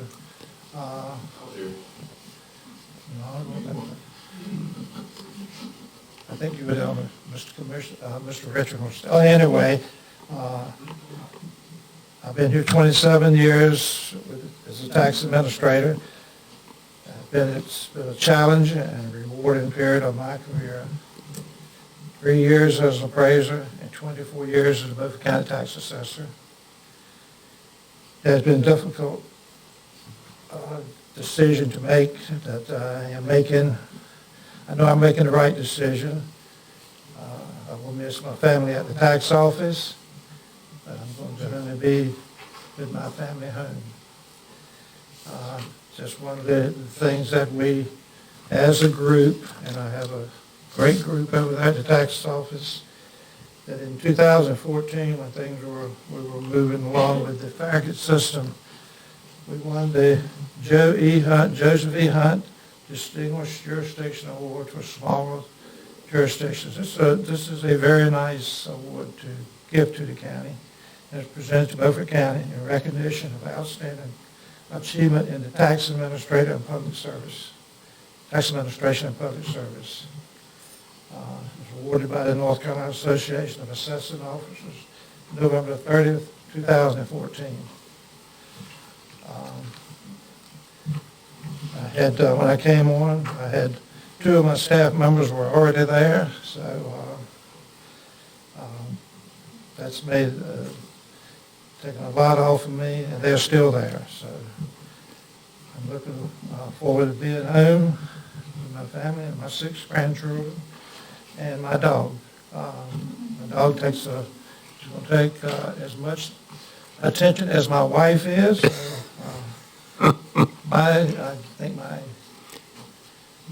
job will it'll be awarded to take care of that position. So, but again, thank you, commissioners, Mr. Chairman, all you commissioners, for the things you've done for the tax office and things you've done for me. So I do appreciate that. Well, you'll never know. So each and every one, I hope you have a Merry Christmas, and maybe I'll slip in once in a while to come to a commissioners meeting, so I won't forget how. So thanks. Before you leave, I know we've got at least 2 that wants to say something. Commissioner Langley? Bobby, when I came here in 2000, I found you to be a good and honorable man. And over these 20 years, I can still say that today as you leave, and I thank you for your years of service. And it pleases me that you are leaving on your own terms. And I think so many times in any job, it is always good to leave on your own terms. So may God bless you, and heaven always smile upon you, and I'll miss seeing your face. Mr. Langley, I would also like to say to you, you've always said, friend to a friend. That meant a whole lot. Any, Ed? Well, Bobby, I just wanted to say thank you for the job that you've done.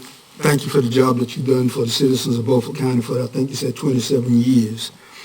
Very seldom do you hear people say anything bad about Bobby. And I can say honestly, every time I've been by your office, and I give you some hard times in there, I'll be the first to tell you.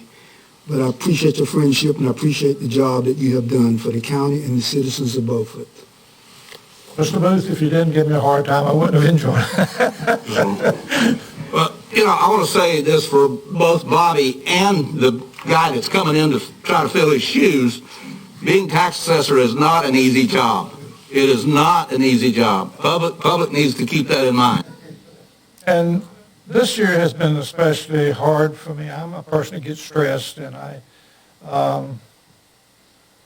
having to be stressed the whole year with the virus, thinking, well, somebody's going to come in with the virus, and we're going to lose time, we're going to have to shut down, and we're going to be able to catch back up. It's been an awful year for for me, and I think it's a good year for me to get out. We'll turn 85 next year. I worked 61 and a half years without taking a break between two jobs, so I know it's time for me to get out. So there must be something besides work out there. John? Bobby, I can't talk about knowing you 20-some years ago, but I can tell you that in the times that you and I have interacted, it's first of all, it is very unusual for somebody to stay in one position for 27 years in one job. The fact that you've layered this on to a previous job that was very long is just simply amazing and speaks an awful lot about your capabilities and your commitment to service.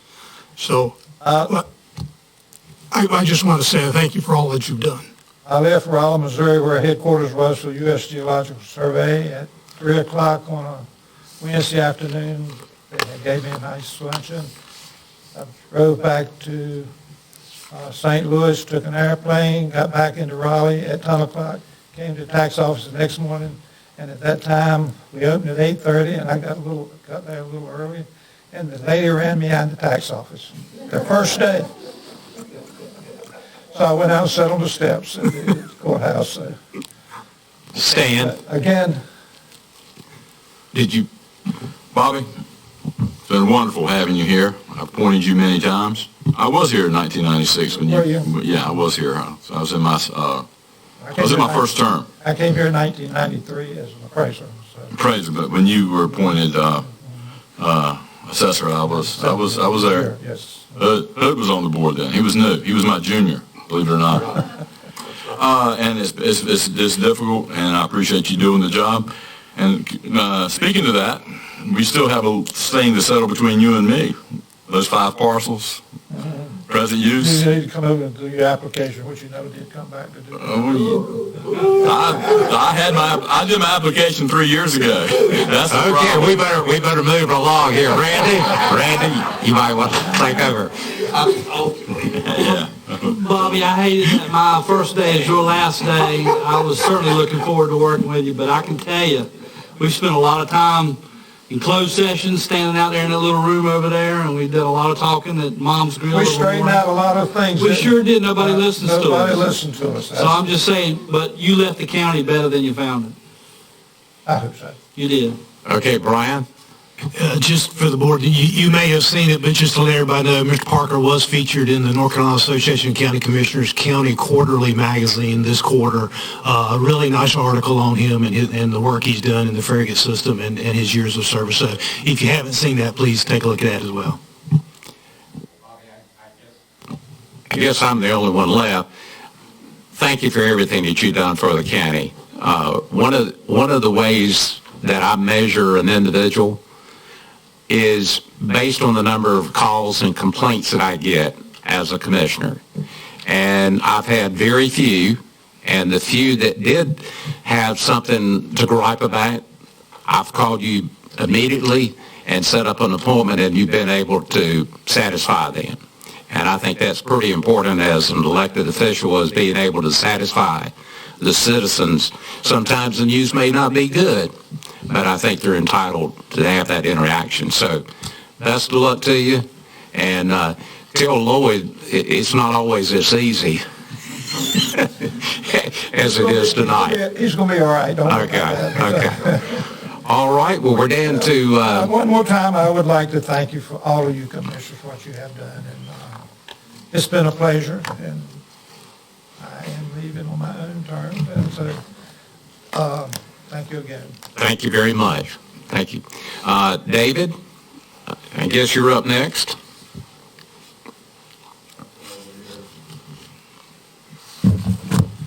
This is another case that we have before the Real Property Commission. In fact, we were supposed to have been up there at 10:30 this morning, and we hopefully have settled this if you will approve it tonight. This case is an unimproved lot on Hickory Point Lands subdivision. Tax value is determined, and you confirmed this when they first appealed it at $82,993. The land was valued at $78,000, and there was a value put on a riprap of a bunch of rock, $4,993. The subject lot is adjacent to the owner's other lot, which has an improvement on it. Purchase price in 2019 was $46,020 for the subject lot. Tax assessor says he can settle the case for a value of $46,000, and it should be $46,020. He recommends that. I recommend it to you. I have notified the Real Property Commission that I believe we have a settlement, but that I had to get it approved tonight. So that's what I recommend to you. Yes. I need to disclose something. I did the surveys for Buslinger on both of these lots. If you think I have a conflict, I won't vote on this. If you don't think I have a conflict, I'll be glad to give you my expertise. I guess the question is, are you getting any cash in this transaction? No, sir. Okay. What does any of the other commissioners feel like there's a conflict? No. Okay. All right. Can I have a motion to approve? Got a motion by Booth and a second by Langley. Any other questions or comments? If not, all those in favor, raise your right hand. Thank you. Thank you. You want to go to the next item there, David? Yes, we have two other parcels of land that we have offers on. These are properties that have already been sold, and the county had to buy them in. So what the exercise is to get them back on the tax rolls. And I have, this is the initial offer on these. Bid amount of $200 for each parcel. Same individual made that bid. And as you probably know, what frequently happens is someone comes along and raises the bid, and we end up doing better than what was originally offered, which is $200 each for those two parcels. If you want any more information than that, I can give you, but I would recommend approval of that so we can move on and get these back on the tax rolls. Any question? If not, I'll entertain a motion to approve. Motion by Langley, second by John. All those in favor, raise your right hand. Thank you. Let me also say that I've enjoyed working with Bobby for the last, I've lost track how many years I've been here. Not many, but 5 or 6, something like that. And he's just a great guy to work with. Thank you. Thank you, David. Bobby, are you going to grow a beard now, like David?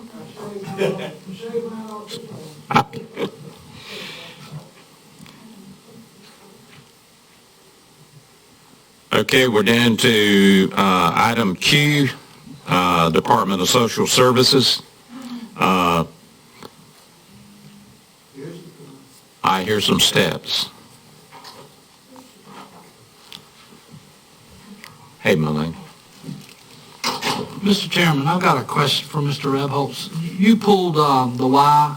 Is that, I wasn't a commissioner a few minutes ago, but you pulled the Y issue? Okay.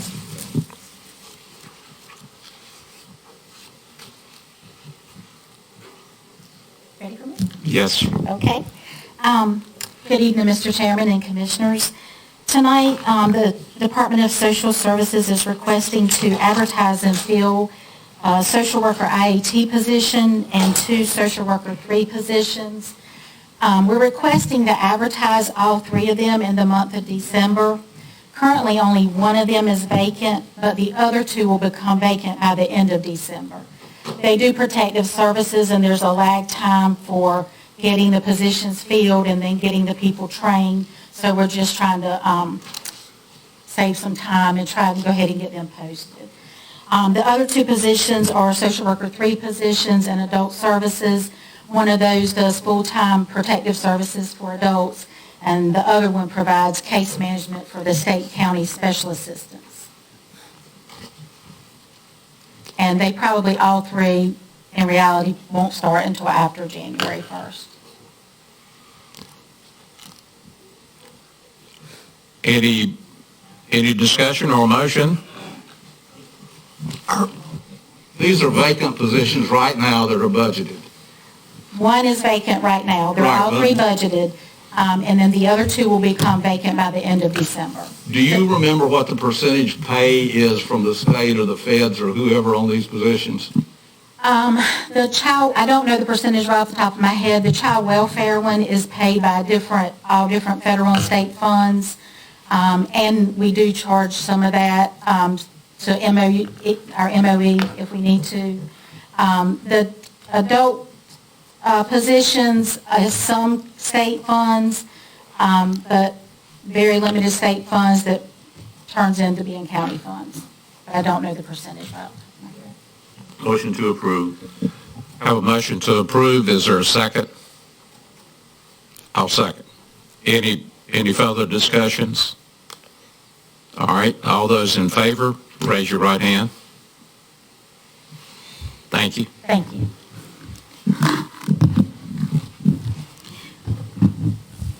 Our next item is emergency management. Carney? She is really cleaning that off for you guys. Just for you. Show them what to do. Show Carney what to do when he leaves. Teach us.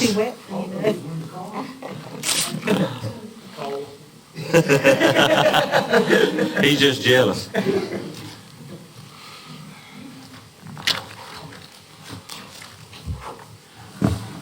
Mr. Chairman, Vice Chairman, and Board, thank you for allowing me to present to you, first of all, a budget amendment.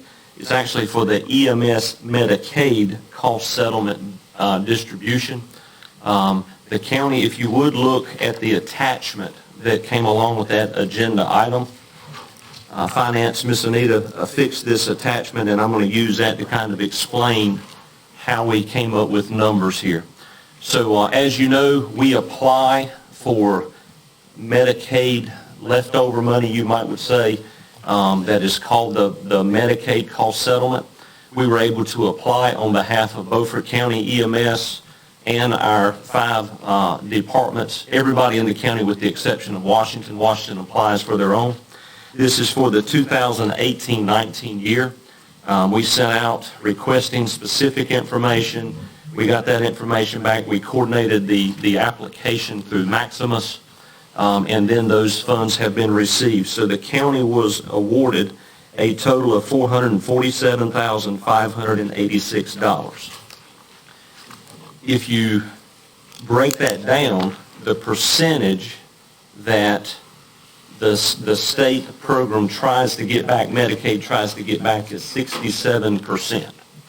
Of that 447,586, if you the way the program is set up is it is to be your department's annual cost of operation and then per Medicaid only call.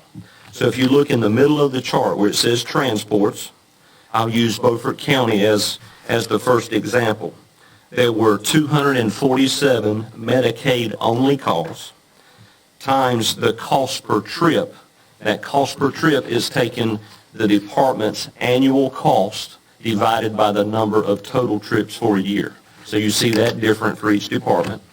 So 247 times the cost per trip, which would give Beaufort County 338, 732, 33. Or, excuse me, there's Medicaid only, the number times the cost per trip times 67.27%. Gives us the 338, 732. That was done for each agency that you see. And if you notice, the total of that comes up to be $528,195. Well, we didn't get that much money. So we took the percentage they said that we would be based off of. The difference of that money has been received already in billing. We have received some money back as we would send, for instance, a $500 transport bill. Medicaid might decide, I'm going to pay you $150 on that. So we're going after the leftover money of that. So there were some costs to the county. If you'll look under the amount to distribute, and then I'll bring it all together. Total funds from the state, $447,586. We use Maximus to actually write the application for us. That was a $1,000 charge to the county. We added a 5% county admin fee for the total coordination of things both through our office and especially finance. And then the program is through the North Carolina Association of County Commissioners, and they just hit us with a percentage fee. So when you look at those fees together, we take the total we received, which was $447,586, minus those fees, gives a total amount to distribute of $410,778. Is everybody with me? So if we go back now to the center where it says transports, we take that Medicaid only for Beaufort County was $247 times our cost per trip, which gave us the times 67.27%, gave us $338, but we didn't have that much money. So finance took and did an equal drop-down ratio, which would be comparative for everyone.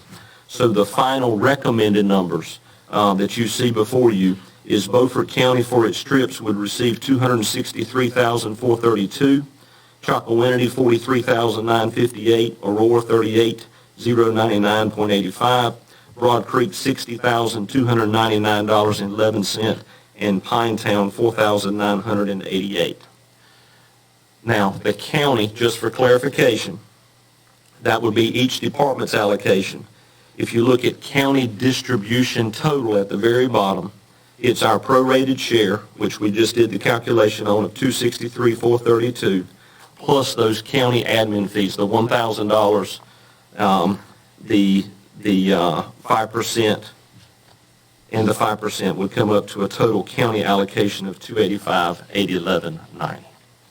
And so my request, and be glad to answer any questions on this, is to approve budget amendments which would allow us to disperse these monies in this amount to all agencies. Question, Carney, and you may not know this answer, but maybe you could come back to us. When you look at the number of calls for Medicaid, it's 14% of the total. Is that kind of what we see statewide? When you say 14% of the total? The 594 Medicaid only calls. Yes. Divided by the total is 14%. Okay. Is that? So what we have from our billing company, they give us a breakdown. We have Medicaid only, Medicare only, Medicare/Medicaid, and then other insurance. And I could get you that exact breakdown. They would only allow us to utilize this program with 100% Medicaid only. I got you. So there's other calls that are Medicaid related that were Medicaid, Medicare, or partial Medicaid with other insurance. We couldn't utilize any of that data. It had to be 100% Medicaid only. Any questions of Carney? John? Carney, under total trips, is that emergency, non-emergency? So restate the total yes, trips. For everyone except Chocowinity, it is emergency trips. Chocowinity operates a non-emergency truck as well.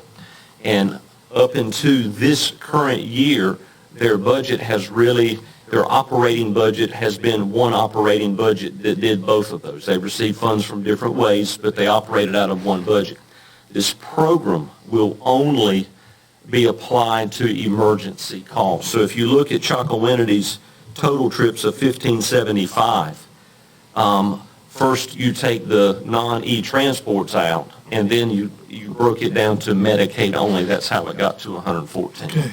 So for everybody other than Chocowinity, it's emergency trips. Okay. Chocowinity's number is two different kinds of trips. Okay. So, And that'll be getting improved in the next years because we've asked for it to be separated. okay. So can you help me understand Beaufort County's cost per trip compared to the other agencies? Yes. In going forward, we've given everybody the opportunity to show us your total operating budget. Remember, for Beaufort County, we have the responsibility of managing the EMS system for the entire county. That's one function. And then we do we actually provide that out of our 3 transport trucks and 2 QRVs. So there's complete operating budget, which puts the EMS system in place by general statute, which helps go towards our EMS oversight and everything. But there's that admin piece of keeping our system plan up and all of that. And then there is the providing of the emergency calls themselves. So when you look at our total operating budget, it is absolutely everything for EMS in our operating budget. Just as the other departments took their operating budget, which would per department and put that in place. But ours is more expensive because we're doing 2 tasks with that, but the tasks are still associated to emergency medical services. So the budget, the cost per trip includes all the administrative stuff that the other agencies don't have, but the reimbursement's based on the number of trips, not total cost. Well, it's everybody's total cost. Our total cost is just more because as the county, we have that responsibility. Do you think that's fair, doing it that way? Yeah, I mean, it's obviously you do. Yes, sir. But other agencies aren't getting that share of the reimbursement for trips. Everybody is getting a share compared to the exact share compared to their operating cost. If you take the cost for the quick response unit, and I'm trying to recall, but it's roughly $500,000. QRVs are $250 a piece. Operating a QRV roughly for the county is $250,000, and EMS truck is $500,000. Okay, and we have 2 of them, so that's $500,000, and that really provides additional resources to people like Pinetown, Pamplico Beach. I mean, so if you take that $500,000 and you divide it by the county's number of 1,518, that pushes our cost up $329 per trip. $329. If you take $500,000. Well, that's all part of the total. Well, but I mean, that I thought your question was centered around the cost per trip, why it was higher for the county. Yeah. But I mean, Chalkawindy's got one of those too.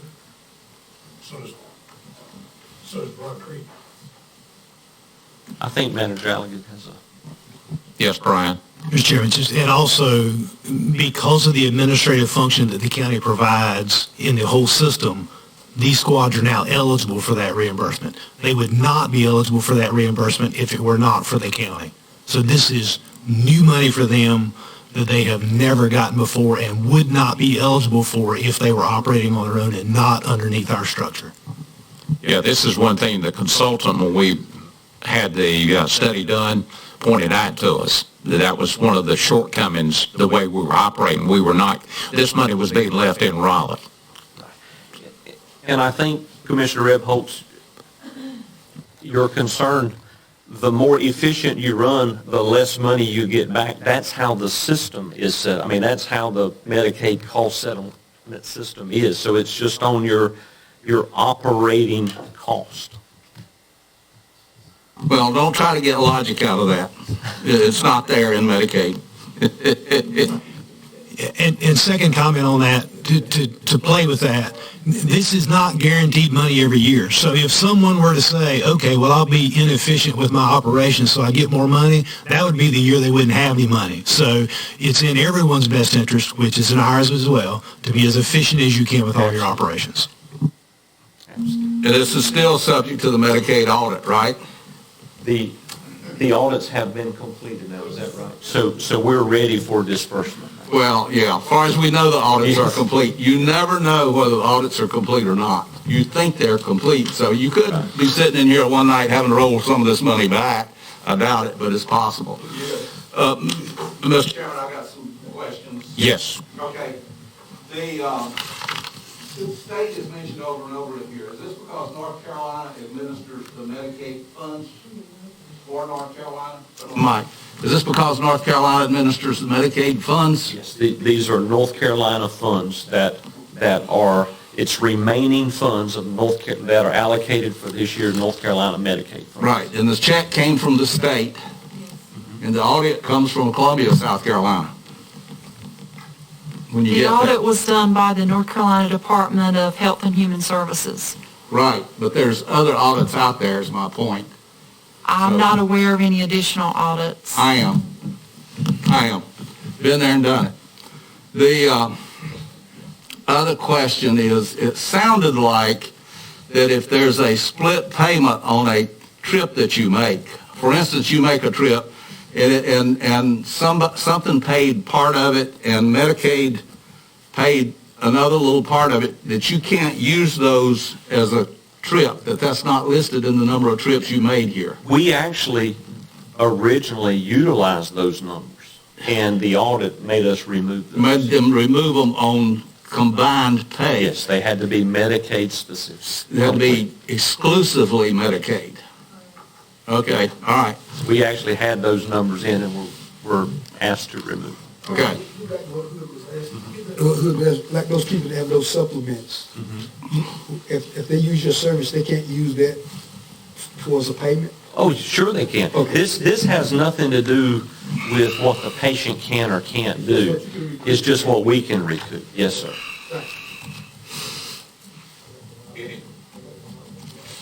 I have one more question.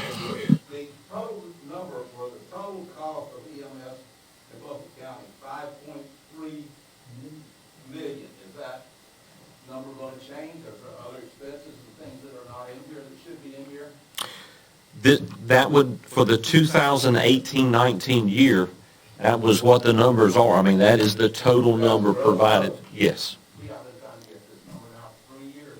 Toss it up that way. And this is a calendar year we're talking about.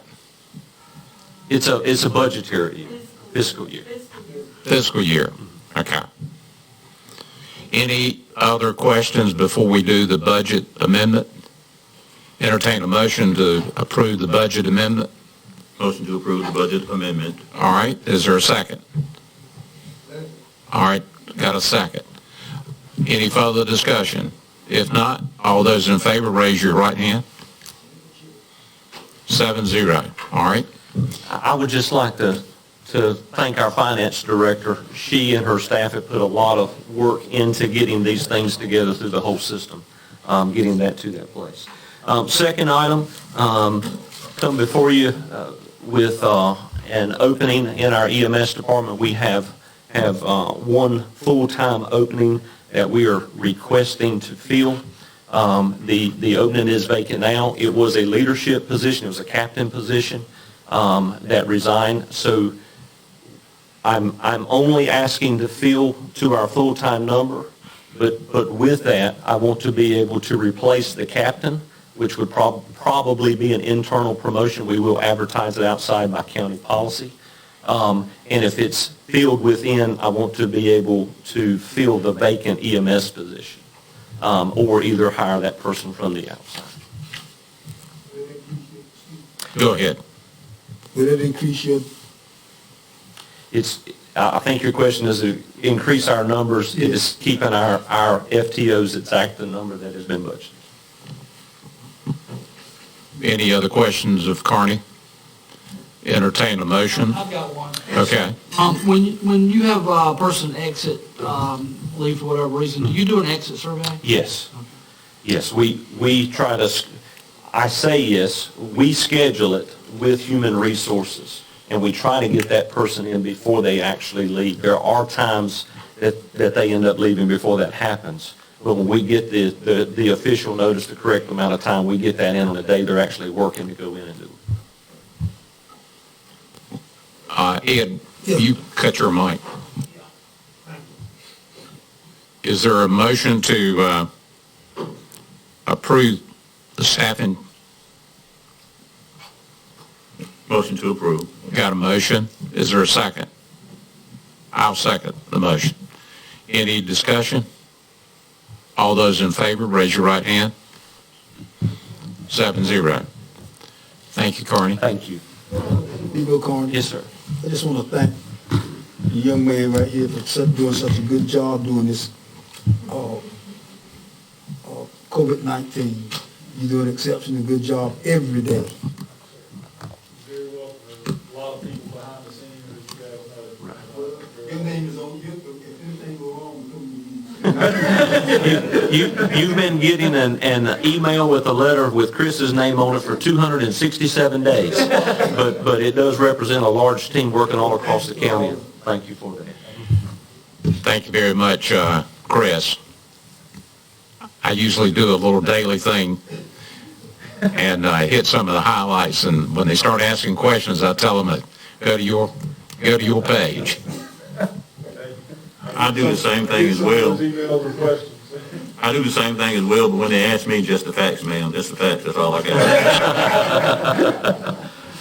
Okay, the next item is economic development. Martin, if you will, step back.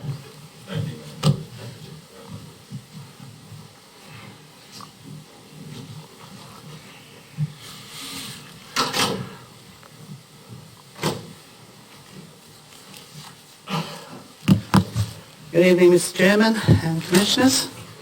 Tonight what I'd just like to do is bring you up to speed on the 5C NC Cannery project that we've been working on. Alpha Life Enrichment Center are the ones that are establishing the cannery. And the first point would be that the cannery is actually going to be an industrial facility serving farmers and citizens to can excess produce. And I think in the past we talked about it maybe more as a facility that individuals could use. Individuals can bring produce to the cannery, but it will be the cannery staff that will process it. This is done to avoid situations where you might have some contamination from individual citizens not knowing quite how to use the facility, and also to make the facility more efficient. Unfortunately, the funding process we were going to use before, which was the CDBG-CV program, the money was moved out of that, and so they closed the program. And however, we have been told that potentially with new federal programs that might be reopened, and so we are to continue our work. There are other sources as well of funding that we'll be going after. The project, the cannery, will have employ about 5 people, full-time people, average pay of about $35,000. Under the CDBG program, we were targeting those jobs at low and moderate income individuals, which I think we'll continue to do given the purpose of the cannery. There'll be 1 manager, 1 supervisor, 3 operators, and supplemental staff as needed. So again, the scope of the project is to serve low and moderate income families, farmers, and mediating institutions that serve the low and moderate income community through sustainable and accessible farming. The estimated cost is $1.3 million, and the concept is to have a vertically integrated operation, not that the cannery would own everything, but the idea of working with the farmers to increase their revenue. The cannery cans the produce, and then it's sold on to various things like churches, schools, food centers, co-ops, etc. So you're kind of working on both sides of the food issue. Over the fall, we had a RISE 2019 from ECU, create a business plan for the cannery, and also because of the grant situation, we got them to put together a grant directory of any grants that would be applicable for the 5C cannery. We've also, or ALEC, should I say, has put together a list of equipment needed, plant layouts, building and site, which we're trying to finalize. One issue on the site is we did want to put it over near the airport in the opportunity zone. Unfortunately, due to the nature of the project now, with the industrial nature of the project, having semi-trailers on Airport Road was not, the airport didn't like that idea, nor did the city. So we're looking at the industrial park at the moment to potentially have a site there which is more advantageous for using semi-trailers.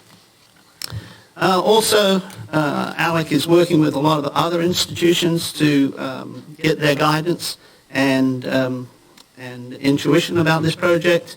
North Carolina Department of Public Health, North Carolina Department of Agriculture, A&T University, Mideast Commission, and North Carolina State University, all of which have various professional resources that ALEC can make use of. The ALEC Board of Directors will serve as the cannery board, but at this moment a board of advisors is being put together, both technical, legal, and accounting, to assist them in the operation of the cannery. That's all I have at this point. Does anybody have any questions? Yes? What kind of vegetables would you be canning? Every type. It just depends on the season. Everything from, beans and broccoli and corn, and it's basically looking at the vegetables that are grown in this area and then canning them and actually trying to do a better job than in the stores and what have you. Doing our research, we found out that an average can of vegetables in the store only has 65% vegetables. So we're going to try and improve that. Would the labeling be promoting Beaufort County? It could. At the moment, it's got the 5C cannery label on it, but Beaufort County is one of the 5 counties. So, the facility will be located here, and we assume, therefore, that also the people applying for the jobs would probably come from this area. I just raise one issue. Yes. The ALEC Board of Directors will serve as the Board of Directors. The county's going to have over $1 million of liability in this. I really think we should have some commissioner serving on this. We need somebody that from the county to look after the county's interest in this thing. Yeah, if the CDBG program reopens, then yeah, I think that. So when the time comes, I realize this is not the time, you're not far enough along, but I think we should have its own board of directors, which can be the ALEC board plus our representative, or representatives, whatever we decide to do. Brian?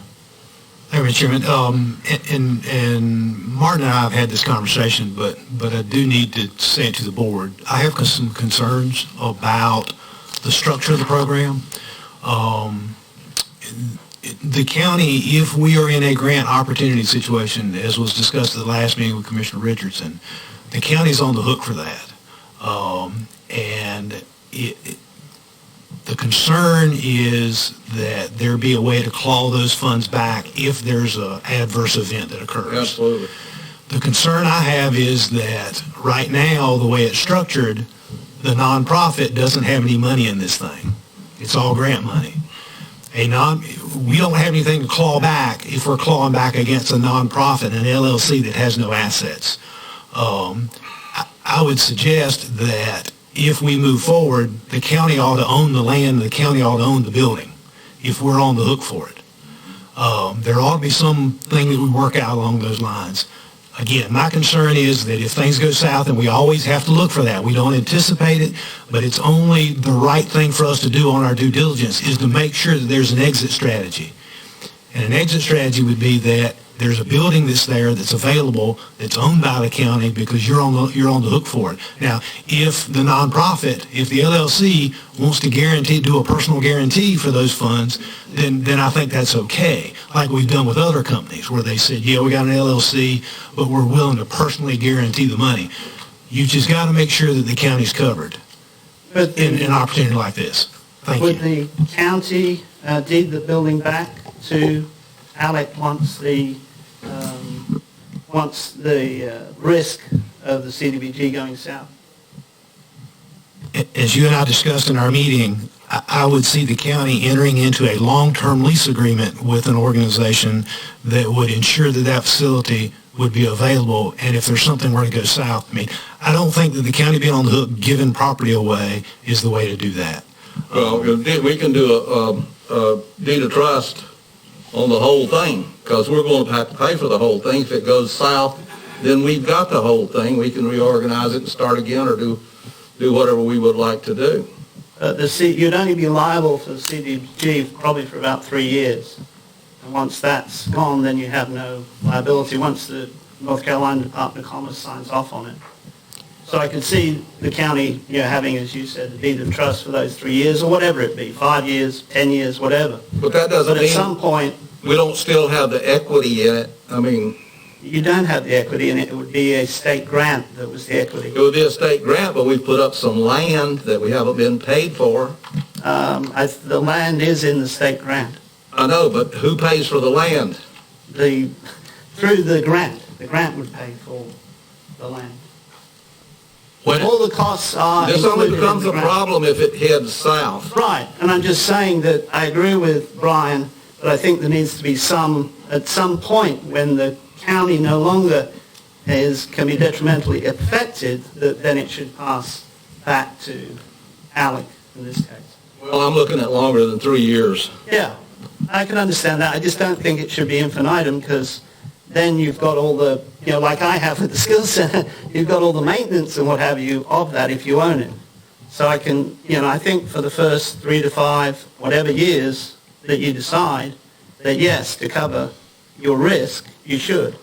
But at some point, I think you want to probably not get rid of it, but you want to get rid of the responsibility of maintaining it, I guess. After it's successful, yes. One of the things I've seen done, Martin and David, is that they could sign an agreement not to pledge those assets. Yeah. As long as we're on the hook. Yeah. That way you keep them from putting a mortgage on it to somebody else. The first deed of trust would take care of that. Yeah. First mortgage would take care of that. Yeah, absolutely. But I don't know whether the grant program would allow somebody to have a first deed of trust. Do you know? No, we've done this before. Have you? Protect ourselves. Yes, we've done this before. Yeah. I mean, I think the concern is, if Alec has no money and the only asset is the building and the equipment, I think the concern is without something like Brian's saying, very explicit, that we own it already, that, going through a lawsuit and all that would be difficult. So I agree with him that initially it probably should be owned by the county if we get a CDBG. But at some point, I think it needs to then revert back, once the county's not in any risk, Right. revert back to Allen. Any other question?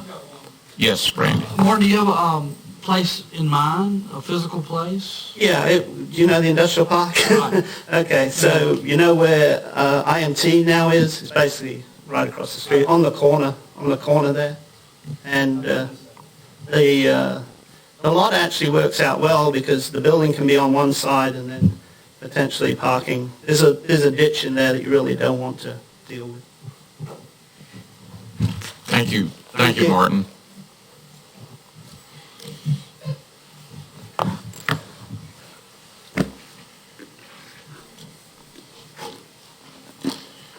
I brought them to the party and I forgot to use them. Okay. You may need to bring in another can, as many people as we had up there tonight wiping. Yeah.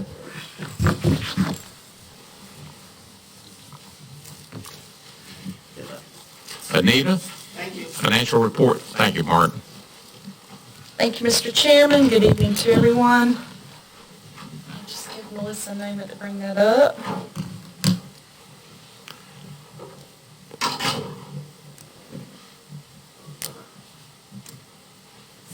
I'm seeing it on my screen, but not on the TVs, Melissa.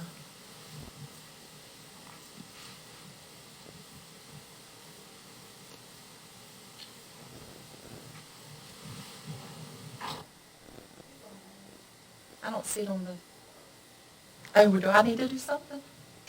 Sorry.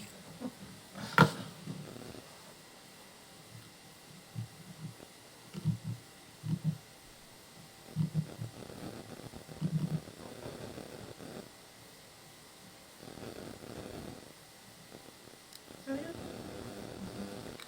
I make it show from my TV? Okay, thank you.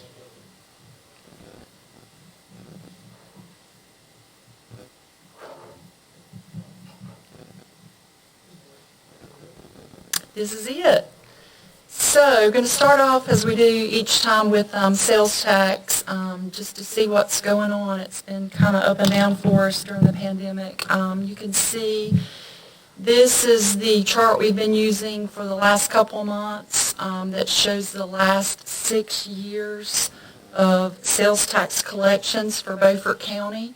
And that green line that predominantly runs at the top of the graph there is the most recent year, calendar year 2020. And we just got notification of our September sales distribution that we will receive later in December this month. And it is going to be $907,282. So sales tax still running really high. Can't really explain it. Doesn't make a lot of sense to me, but we're happy that it's where it is. This is a schedule here of a budget to actual comparison, just to kind of see if we're running a surplus or a deficit when we compare the actual collections to the budget. And of course, we've only got 3 months there of actual collections listed, and that's because, remember, I remind y'all each time, there's a 3-month lag in the sales tax collections. So even though it's December, we've only collected July, August, and September sales tax. And as you can see there, we're running a very good difference or surplus of $909,000 for those first 3 months of the fiscal year. And this also demonstrates, the schedule shows what I was mentioning to you last month about the severe cuts we made to the budget for sales tax. If you'll think back to February, March, April, May timeframe of this year when we were actually developing the budget, it was the very start of the pandemic. We did not know what sales tax was going to do. We thought it was prudent to listen to the economists and decrease our sales tax numbers, our budgetary numbers, by 20-25%. So you can see there, like for July, even though we actually collected $804,652 the previous year, we only budgeted to collect $603,489, but we actually collected $973. So running a big surplus there, and these surplus funds is what makes us think that we can hopefully come to you in January and do something about that pay plan that's been hanging out there for several years now. So I have been also tracking just our performance against the states, just because I think it's really interesting. You know, little old Beaufort County, we've outperformed the state every single month during this pandemic in our sales tax, except this last one that we're just getting ready to get. We're slightly less, which is a good thing. And then our ad valorem tax collections are starting to roll in very nicely. We make most of those collections during the month of December, first week of January, but we do have some collections in November, so I thought I would take a look at what our collections are through November 30th of this year compared to November 30th of last year. And you can see that we are slightly ahead or above where we were at this time last year. So that's another good indicator for us that we're going to hit our budgetary revenue numbers. Because remember, sales tax and ad valorem taxes are 65% of our budget, of our revenues. So we can get some of the little small ones wrong, but as long as we hit these and make our numbers, we should be in really good shape.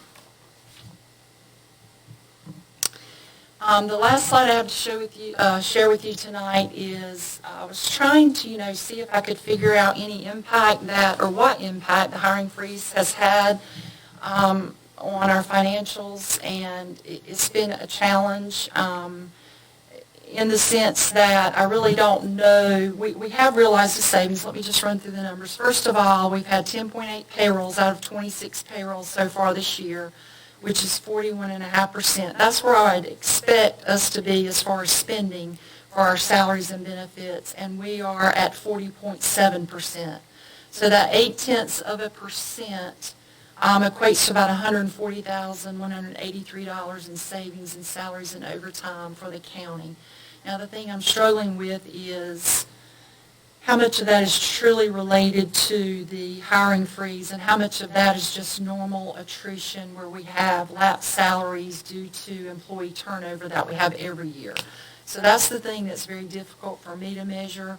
However, it's good news that we are running slightly below budget on the expenditure side for salaries and overtime and benefits, and we will realize a little bit of savings there to add back to fund balance.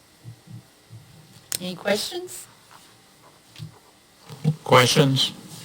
Anita, would you mind emailing those graphs, charts to us? Yes.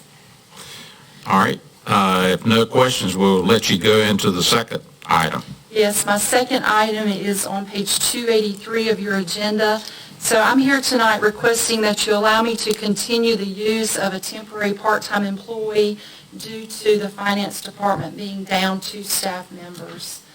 So normally the finance department has a staff of 7.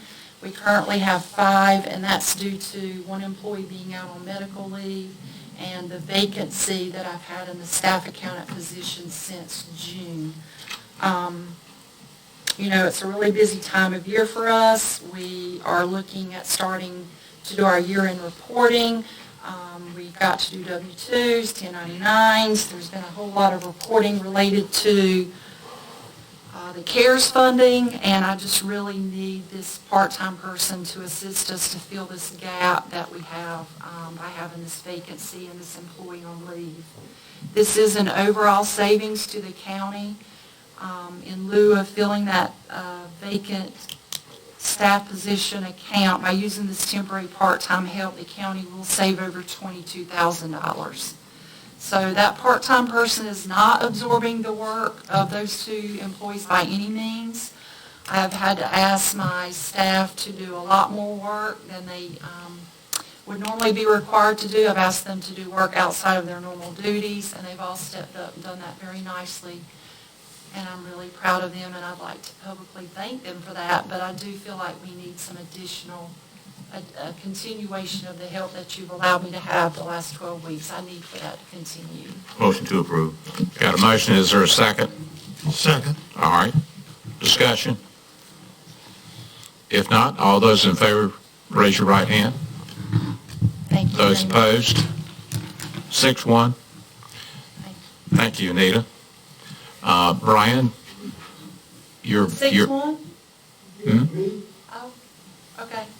I was just wondering, had you rather I fill the position? No, okay. What I would rather you do is when you came in and told us earlier that this was 12 weeks, and I just, and that, we go back later on and we put it in. So I probably didn't do a really good job of explaining myself. The initial 12 weeks was to cover my medical leave, and I'm back, and I had no way of knowing that I'd have another employee go out on medical leave. Well, Steve told me 12 weeks, and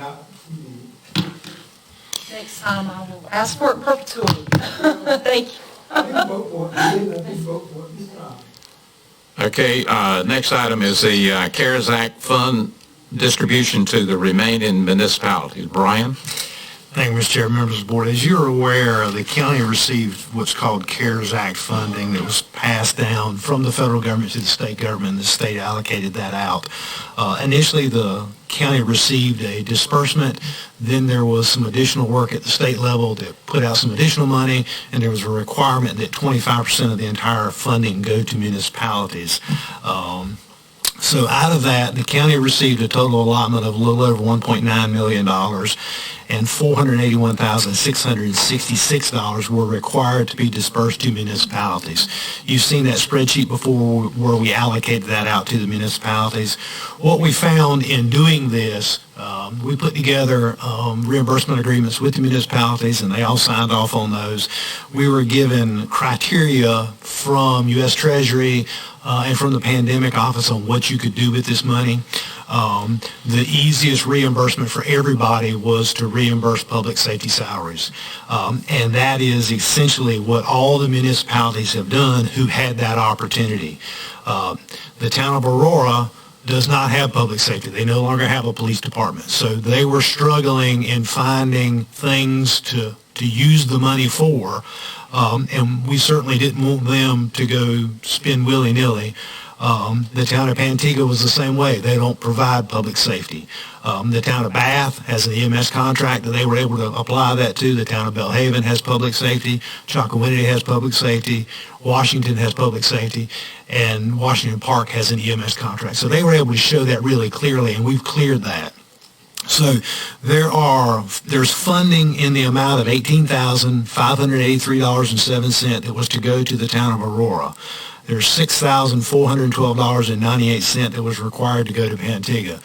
What I am asking you to do, and I've had a conversation with both of the clerks from these municipalities, I'm asking you to allow us to recoup that money and draw it back to the county. That will allow us, and in our agreement with them, they agreed that if they didn't spend it by a certain amount of time, we could recoup it.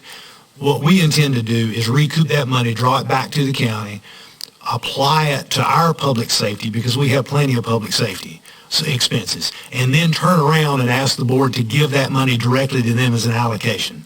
That way they can use it as they need to use it. It allows us to close out the grant, and it allows us to do right by the municipalities. So I'm asking you, you can see in there that you allow us to claw that money back and then award those remaining CARES Act funding, which would essentially be a direct allocation to the town of Aurora in the amount of $18,583.07 and the town of Antigua $6,412.98. Thank you. Brian, Aurora's got a full-time EMS. It's a nonprofit. It's not through the town. The town's not paying that money. They get a direct allocation from taxes. Okay. But having said that, I guess, then the policing services that are provided by us. They are. They're provided by the sheriff's office. Not by them. That's correct. So we're the ones that have incurred that expense. Sir? We're the ones that are incurring that expense. You are, and essentially what we're saying is we want to try to do right by the municipalities and get them their money, so we're going to apply it and close the grant. But the other municipalities had that expense. Sir? The other municipalities had that expense. They did. Okay. And we helped the municipalities as best we could find appropriate expenditures. Right. I don't know why we just don't use it ourselves. We are required. Since we're the ones that have got the expense.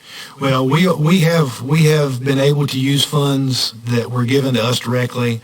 I would feel bad if we did not help Aurora out and help Antigua out when we have the opportunity to do that. And I think it's a way for us to do that and close it out. We're trying to do right by the municipalities. Ed?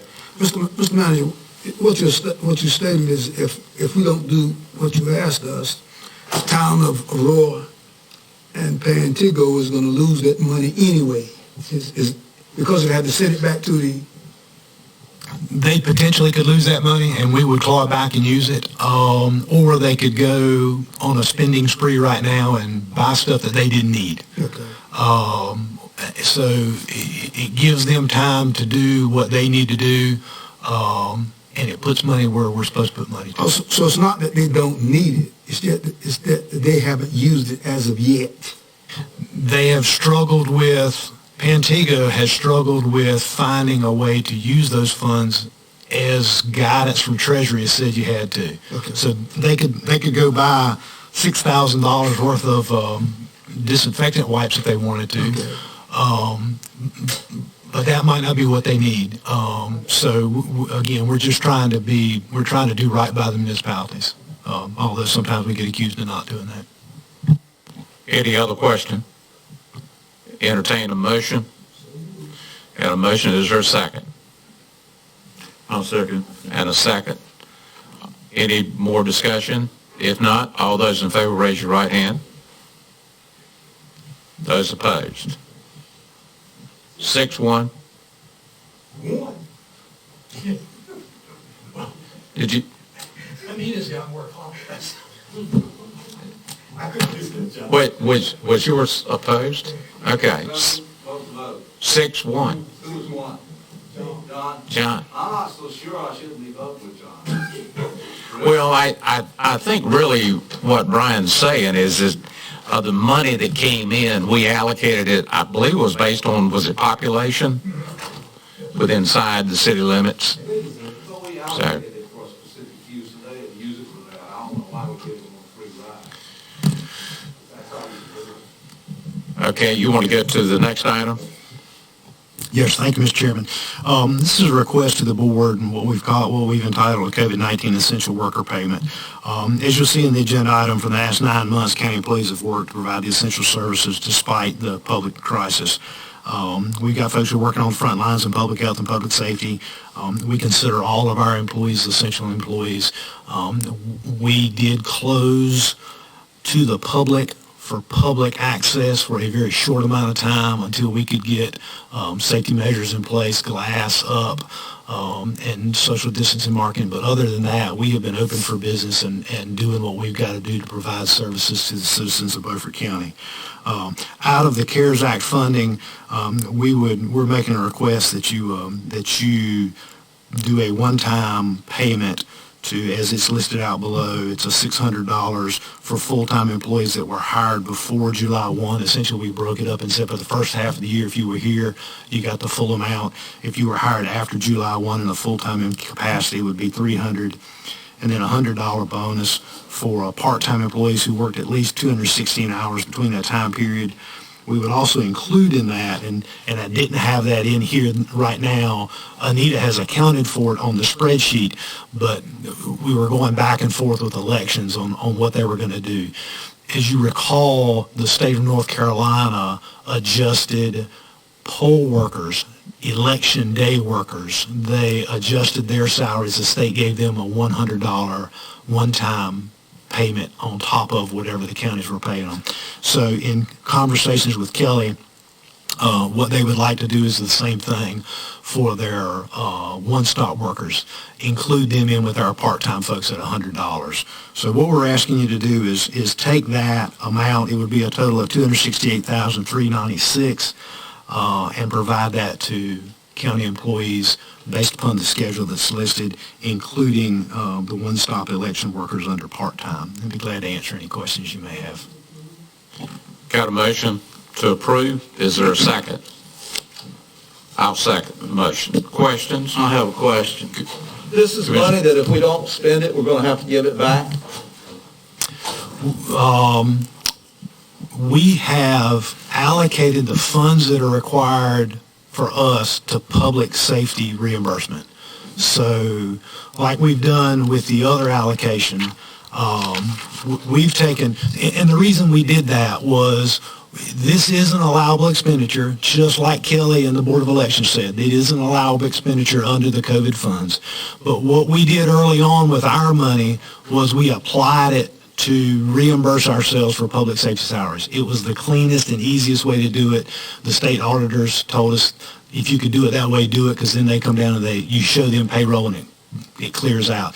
Then you don't get into an argument about, well, is this really a public safety expense or is this really a COVID expense? So we did that on purpose so that we would make a clean audit for them.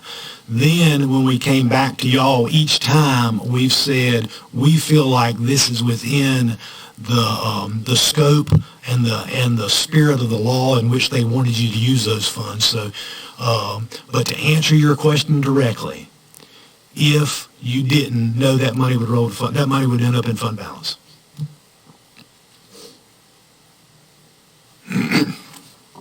John? How much of that money is still there? Okay.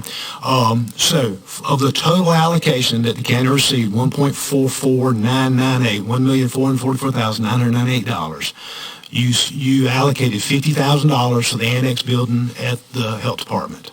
You allocated $34,415 to DSS for additional laptop and so that they could do some remote work as they needed to.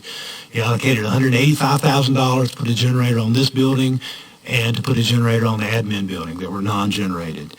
You allocated $169,335 for HVAC work, which included ionization and UV filters on all of our HVAC systems across the county. And all those ionizers are in place. We are waiting on an additional shipment of the UVs filters, but all the ionizers are in place. You allocated $89,000 to put the generator at the health department because the health department is not generated, and we did not get funding from FEMA when we submitted that previously. You allocated $500,000 for broadband matching funds so that you could work with a company, and we'll get into that next meeting because we received those proposals back. If you approve this tonight, you'll spend $268,396 on this, which will leave a remaining $148,852, which we anticipate coming back to you to ask you to allocate that money to do duct cleaning for all of the HVAC systems in the county. We did that in the courthouse, and it's amazing what a HVAC duct looks like after it's been there for umpteen years and not cleaned. And this is a process where they go back in and clean them and sanitize them, and they look like they're brand new. So that would be what the final allocation we would suggest to you at the next meeting to come back in. But that 1.4 million or whatever it was satisfied with the feds by using it for public safety. That is correct. That was so we're double counting money as far as I'm concerned. No, we're not really double counting it. We showed them that we used it to reimburse salaries because that was the easiest and cleanest way. And then all that money essentially rolls to fund balance, and then we came back to you and said, in the spirit of the intent of this money, these are the things we're recommending you to do. That way we didn't have to go to the state and say, we spent this on this little bit, we spent this on this little bit. It was just a very easy and clean way to do that. Any other questions? Okay, all those in favor of the motion, raise your right hand. Those opposed? 6-1. Do you need a separate one for the budget amendment, or? Okay. All right, Brian, your next one. Well, the second item I have for you is what's called the North Carolina Resilient Coastal Communities Program. This is a program that is funded by the General Assembly and the National Fish and Wildlife Foundation that helps the 20 coastal counties in North Carolina work on coastal resiliency, adaptation planning, local government capacity funding, and to support proactive, sustainable, and equitable approach to coastal resiliency planning and project implementation. So it's out there. We're allowed to apply for this because we are one of the 20 counties that are considered coastal counties. There are 4 phases of this project. First, they give you assistance, direct technical assistance to do a community engagement process, to do a risk and vulnerability assessment, and then develop a resiliency project portfolio. If you are approved into that program and you get through those first 2, then you become eligible for assistance in phases 3 and 4, which would be they would help you with engineering and design of a project, a shovel-ready project, and then they would help you with some financial assistance to do that. So it's about resiliency and determining what are some of the things that Beaufort County can do due to coastal storms and the impact that we have from those. So we'd recommend your approval in moving forward with that. The Middies Commission has agreed to prepare the application for us at a cost of $3,500. We have those funds available in our professional line item. It's actually in the county manager's budget for professional services. So we would propose using that. You have the contract with Mideast on page 291 through 294, which has the scope. And then you have a fact sheet on the Resilient Coastal Communities Program. So we would recommend your approval on moving forward. I'll entertain a motion. We have a motion by Booth. Is there a second? Second by John. Any discussion? John? Can the city of Washington apply separately for this? Or is this strictly county? I think it's counties because it's the 20 coastal counties, so it's not a municipal piece. Okay. But now this is a community-driven process, so it's developing a portfolio of different projects, so the municipalities would essentially be included in that as you go through that process. Okay, no other discussion? All those in favor, raise your right hand. Those opposed? 6-1. Your next one, Brian, Parks and Recreation. So this is a request for the Parks Recreation Trust Fund grant. The 2020-2021 part of grant cycle has just been announced. There's an application review deadline of April the 1st, and then you find out in the fall of 21 whether you're accepted or not. As you are aware, the county received a part of grant to develop Wrights Creek property into a water access area to enhance the existing North Carolina Wildlife Resource Commission boating access and allow additional public access in the area. It's been the board's policy initiative for many years to increase public access to waterways. We received that part of grant to go in and do that work. We ran into some issues with getting the grant completed, and about the time we were heavy into starting to do the work, we also received a grant from the state to do an erosion control study. We did not want to go in and spend the part-if money on doing the work until we got that study completed, that engineering study done, and found out what those recommendations were. The recommendation out of the engineering study was to put in a riprap revetment on a portion of that property to help control for erosion.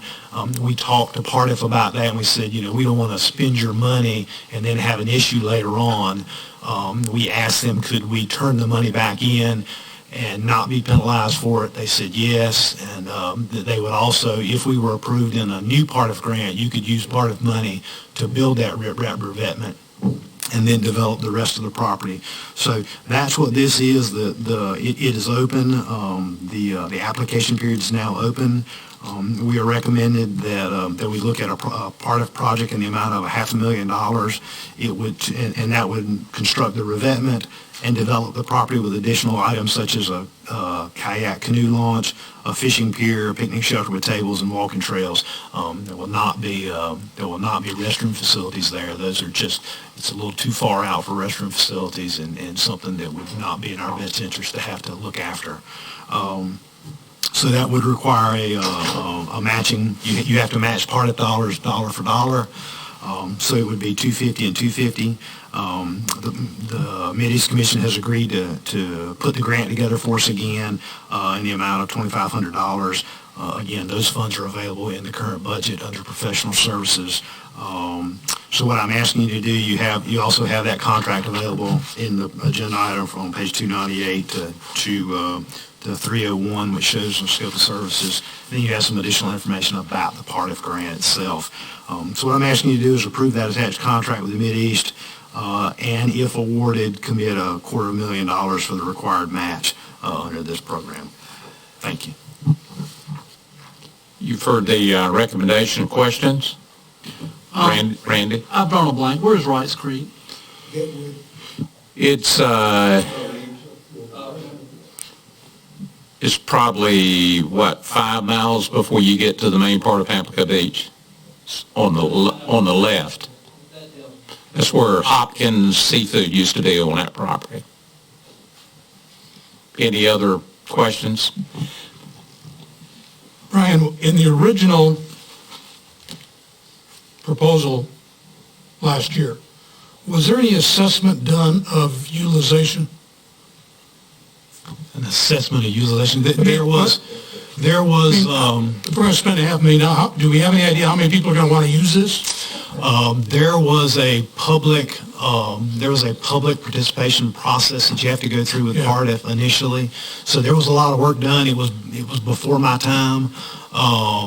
So there was work done to do that, to get public input and to see, but to say to you, we have 1,000 people who said they'll use it. I can't tell you that. I don't know. Well, as I recall, when we decided to back out of this, temporarily, Commissioner Richardson explained that this was not the best location in the world. This was a project that the board voted on and approved several years ago. It was a multi-phased project. It was started before I got here. You did the initial part to put in and partner with the Wildlife Resources Commission, and then my understanding was that next phase was to move over and get the other piece. Now, there have been some concerns about the stability of that piece, and that's why the engineering study was done, and given that recommendation on how to stabilize a portion of that property. So if the board intends to move forward with that project, this is a recommendation to do that. It did make sense to move forward with it because the way we're doing it now, we can ask for, if I'm saying this right, is now in the grant, we can get some of the money to stabilize that area. That's correct. 50%. Part of that project would allow, that was one of the things we asked them. And we actually wanted to do that under the last piece, but there wasn't, we only asked for, I think, $400,000 or $250,000 under the last one, and didn't have enough to even do that if we wanted to. So my understanding is I think the revetment is about $240 or something like that. But to answer your other question, there was not a survey done to see how many people is going to show up. So, The wildlife ramp that was put in as a part of this is being used, and it is popular, but there are no commercial operations within 5 miles. It's very isolated, and in my opinion, it'll be very little used. Well, if we know what the utilization on the ramp is, that gives you some idea of the willingness of people to go there. Well, yeah, but the people that go there are basically fishermen Yeah. from out of the area, and they only have one purpose, and that is to get their boat in the water so they can go somewhere into sound fishing. in the last 30 days, on the weekends, we've had the boat ramps in Bellhaven, the existing wildlife, plus the county property. Even on the county property, we've had like 15 to 20 trucks, and even down at CB Marina on the side road down there. I mean, it is really been great for the sports fishermen. Well, yeah, all of the facilities. The COVID has given a lot of people a lot of time to go fishing, and yeah, you're right. It's been very busy this year, and it'll probably spread out over a longer period of time once the COVID is over. But it's been a busy year. Any other discussion? Did we have a motion? Do we have a motion to proceed? Motion by Randy. Is there a second? I'll second the motion. Any other discussion? All those in favor, raise your right hand. Those opposed? 4-3. Thank you.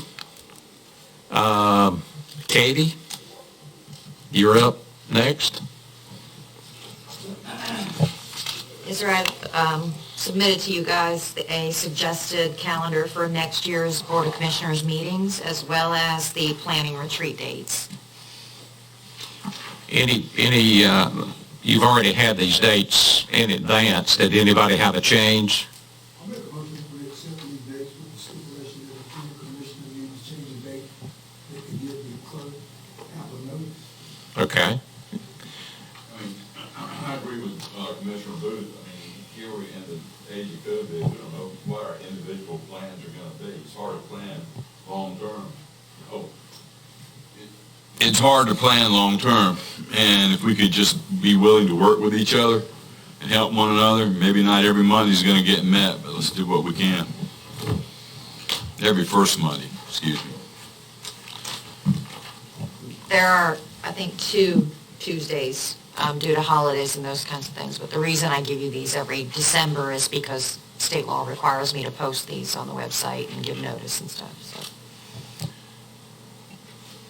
So it might be a good idea each month to make sure we're all okay with what's going to happen, and maybe even take a vote, and some of us may win and some of us may lose. try to work with each other. I think because of, planning purposes and our restrictions that we need, unless it's sickness, we need to be here. Yeah, well, I agree. So, I mean, I'm going to be here no matter what, unless I'm sick. well, the way we've done it in the past, if somebody wanted to change, we did it at the previous meeting. Yeah, at the previous meeting, so we'll continue to do that. We had a motion, was there a second? Second. Second by John. Any other discussion? If not, Just what are the times for the planning retreat? Do you know? Usually we run those 2 full days. I mean, it's not a full day. Begin about what, 9 o'clock in the morning? Usually about 9, run to about 3. okay. All those in favor, raise your right hand. All right. The next one is the board committee appointments with Chairman Evans going off. I would like to move from the Highway 17 Association to the EMS Oversight Committee. And so looking for somebody on the Highway 17, and I had written Stan, but I'd not asked you, would you be willing to serve on the Highway 1764? Been on it before. Would you be willing to serve again? Yeah. Thank you. And then on the Water Committee, Evans was on there, and Randy, would you be agreeable to serving on that? Katie, does that take care of is there any other position, committee that you want to change? Thank you very much. You got those changes. All right. The next item is, Katie, is the legislative goals. Lastly, for me, I need a representative or a voting designation for the NCACC Legislative Goals Conference being held January 14th and 15th. Just as a reminder, these are going to be a virtual format this year.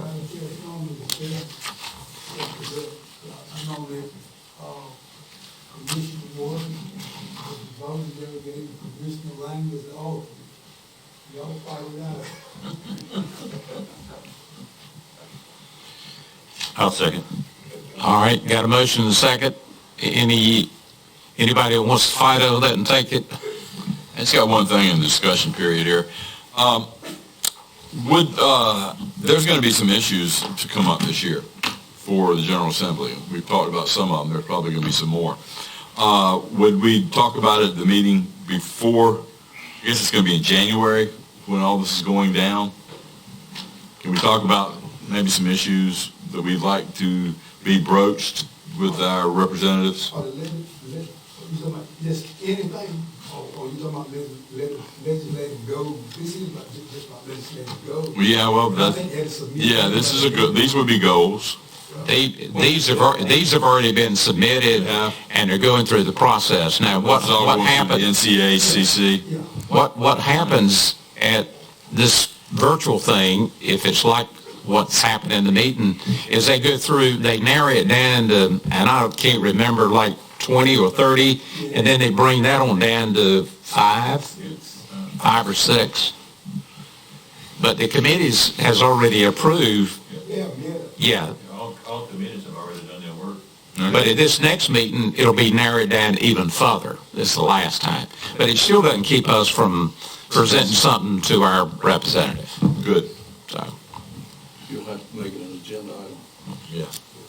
All right. Anything else as it relates to that? All right, the next item is mine. Chairman. I'm sorry. I don't guess there's anybody opposed to that. But anyway, all those in favor, raise your right hand. All right. I have one other thing. I'm Okay. sorry, can we go back? I actually need a member and an alternate for the RPO TAC. And right now, it's currently just Commissioner Booth. What's the RPO time? The TAC. RPO. Yeah, the TAC. It's currently Booth and Richardson. The TAC is the elected official group. The TCC is the technical group that is more staff. One is both, the other one's Richardson. I'm the alternate, I think. Commissioner Richardson serves as the alternate for the TCC. So what we need is a commissioner, as Commissioner Booth serves on the TAC as the alternate. So you either need to move Commissioner Booth as the primary and find another alternate, or if Commissioner Booth wants to stay the alternate, add somebody to the TAC. I think Commissioner Evans was... We have to have both, is what you're saying. We got to have a member and an alternate. Yes. So right now on the TAC, the alternate is Booth, but we do not have a member. Is that okay?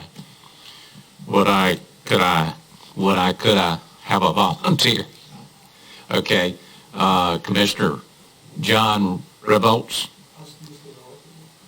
Okay, and you'll say the alternate, and then on the TCC, Commissioner Richardson is the alternate. I'll stay the alternate, somebody else wants to do the...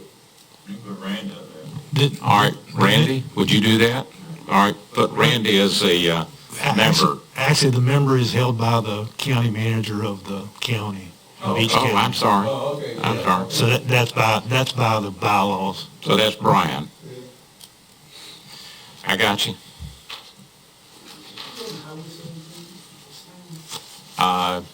Yes. Okay, the next item relates to the Wilkinson Community Center in Belhaven. As you well know, we gave them a letter of support to pursue and go after a grant, and they have got a tentative agreement from the USDA out of the Kinston office, and I think, Kim Daniels is the lender with USDA. And what the grant amount is $284,000, and the total renovation cost is $385,000. So they've got to raise $91,000 in match. The local community has, as of yesterday, had raised $31,000, and they're asking the commissioners if we would see fit to make some contribution to the cause. And this is for major roof repairs plus some damage that they have received from some of the leaks. How many things are going on in that building? It's a combination. They rent it out. They've got a wellness center in there. They also have, that's where the voting is done.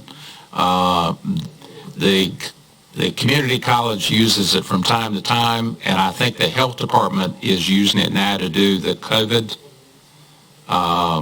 tests every Wednesday. They're there every Wednesday. It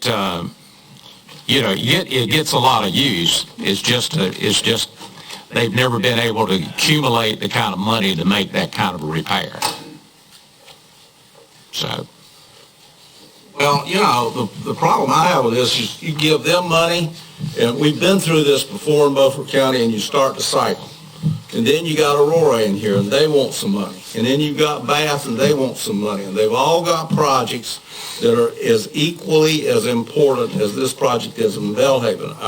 When we gave them the support for this, I recall me saying, you can apply for all the grants you want to, but I don't think the county ought to put any money into it. So I'm not going to vote for the county to put any money into it. It's their business. They need to take care of it themselves. Because, again, when you do this, you're going to have to justify why you can't give Aurora money, why you can't give Bath money, why you can't give Pantego money, why you can't give this one money and that one money. And it took many years to break the cycle of the handouts. And I'm not going to vote to start it again. Well, I've always been supportive of any of these kind of projects. I supported the project in Bath when they did their remodeling. I'd be more than happy to support anything that comes from Pantego or Aurora or Chocowinity. So to move it, I'll make a motion that we make a contribution of $10,000. Would you amend your motion to say that, you say that raise $100,000? It's 90, I think the number's 91, and they've raised already 31. Okay, bring it up to less than 10,000, we would contribute the rest, and then they work with that. I mean, we would put our money in until they raise.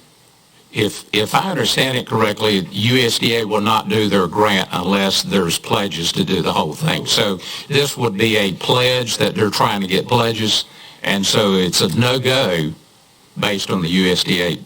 I'll second. If they don't. So, all right, we got a motion and a second. Further discussion or question? Since they're helping with some of the COVID issues, is there any way to get any CARES money, either past or maybe even future? There's going to be some future money coming down in the next month or so. I don't know if it's going to be suitable for things like this, but it is directly associated with testing. Right. Yeah, and if James was here, I think they started last week. They're using, going to Aurora on Monday. They're going to Belhaven, I think, on Wednesday. May have the days wrong, and then Washington on Fridays. There's no doubt that it's going to continue to get used during next year. Beyond that, as it relates to COVID, I'm not sure, but it would probably end up being a place for vaccinations. They get rent for that. They get income from it. Well, the $10,000 is being guaranteed if they get the 100. Yes, it's a pledge. It's a pledge. It's a If pledge. they get 81, what you're doing, you're guaranteeing 10 if they get 81. It's a pledge. I mean, Where's the other 9 coming from? Where's the other 9 coming from? They're They are? raising it. Okay. they've already got commitments of 31. They don't have to 31. raise 91, they don't have to raise 100. Oh, okay, got it. Right or wrong? Any other discussion? No, they've said it both ways. Oh, they have. All those in favor of the motion, raise your right hand. Those opposed, 6-1. Thank you. Real easy looking now. Just go get it. Hood, we're down to your agenda. So the first one is the jail door report. Okay, jail door reports. I'm presuming this request was sent to the, you've got a report? That this was sent to the sheriff. Okay, proceed. Actually, it was sent to the Public Works Director. This was on the jail doors, and her response was, all installed equipment continues to function properly. There are 4 mechanical locks in mechanical spaces that remain to be replaced, and the county staff's working with the contractor to determine how to do that. So the only locks, there are 4 locks that are on mechanical areas that haven't been changed out yet, but everything else is working the way it was supposed to. Okay, now, I talked to Christina today, and I'm getting a different story. I'm getting a story that they've had to run around down there with keys to unlock doors, that something wasn't working right and all this sort of thing. Christina said she had no knowledge of that. She gave me exactly the same report that you just gave. And my purpose on putting this on the agenda is because of the secrecy that goes on in the sheriff's department and the withholding of information that comes out of the sheriff's department. I don't want to wake up one morning and find all the people in the jail over in Greenville because the sheriff has closed the jail again. So I will make a motion that the manager go to the sheriff and ask him to present in writing any problems that he has with the operation of the doors or the operation of the jail. That's a motion. Second, got a motion and a second. Discussion.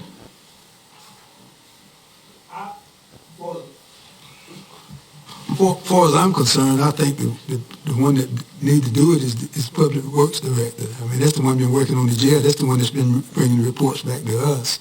So I mean, I don't have a problem with what you're asking as long as we get it, but I think that's where it ought to come from. Well, you can micromanage the manager all you want to, but the request goes to the manager, and he can send the janitor to ask him if he wants to. That's up to him. Well, I wasn't micromanaging them. I didn't intend. No, it wasn't necessary to the. Mr. Chairman, I'm happy to ask the question and to put them on notice to say if there is an issue, you need to let us know in writing. Now, whether I get a response, I will send the request. No need for a motion. I'm happy to do it, and we'll take care of it.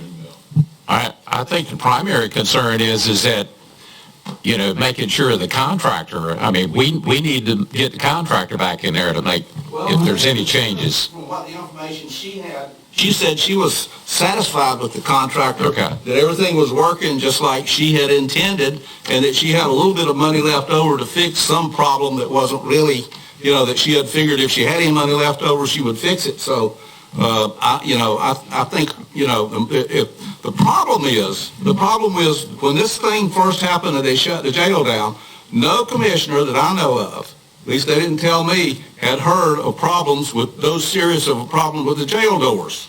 Somebody was withholding information from the commissioners. I don't want to go through that again with this guy.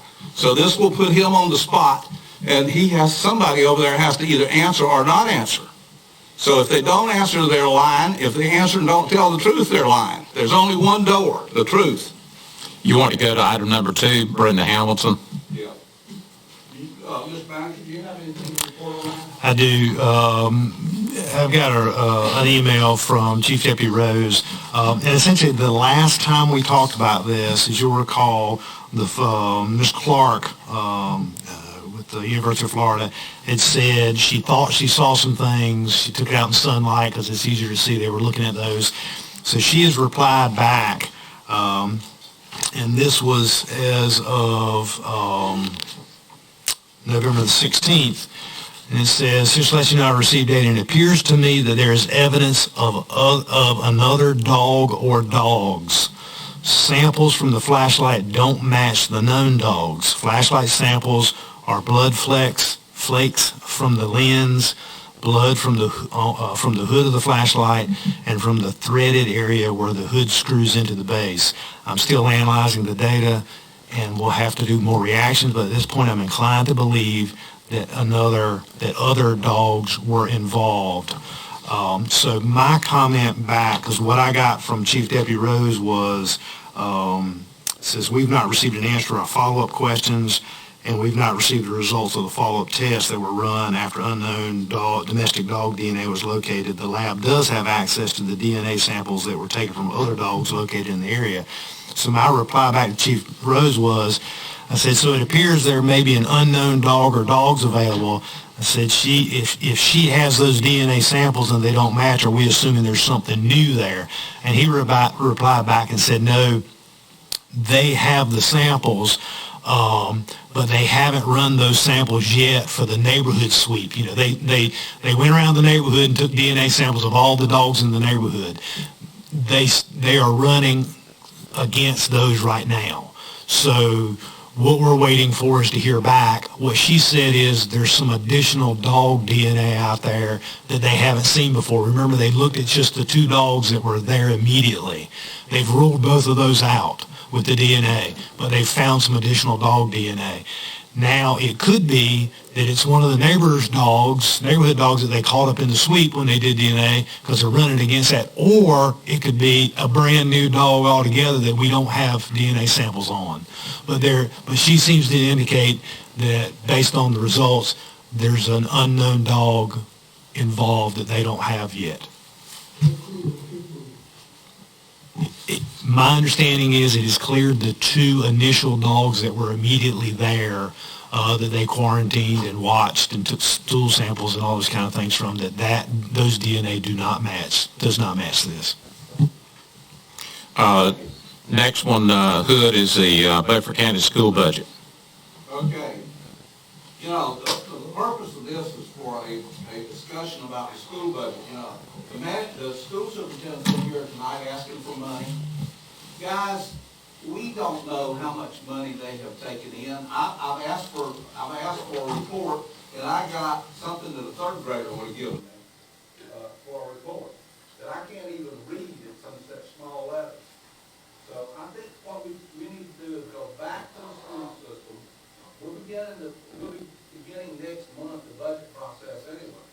We go back to the school system and say what I asked for to begin with. What I asked for was something down to the function level of their federal budget, their state budget, and their county budget. Now, they have this information over there. If they don't have this information, it's something commissioners need to know about how poorly run the whole place is. So, if they can't got data to analyze. So this is not adequate, what we've been sent.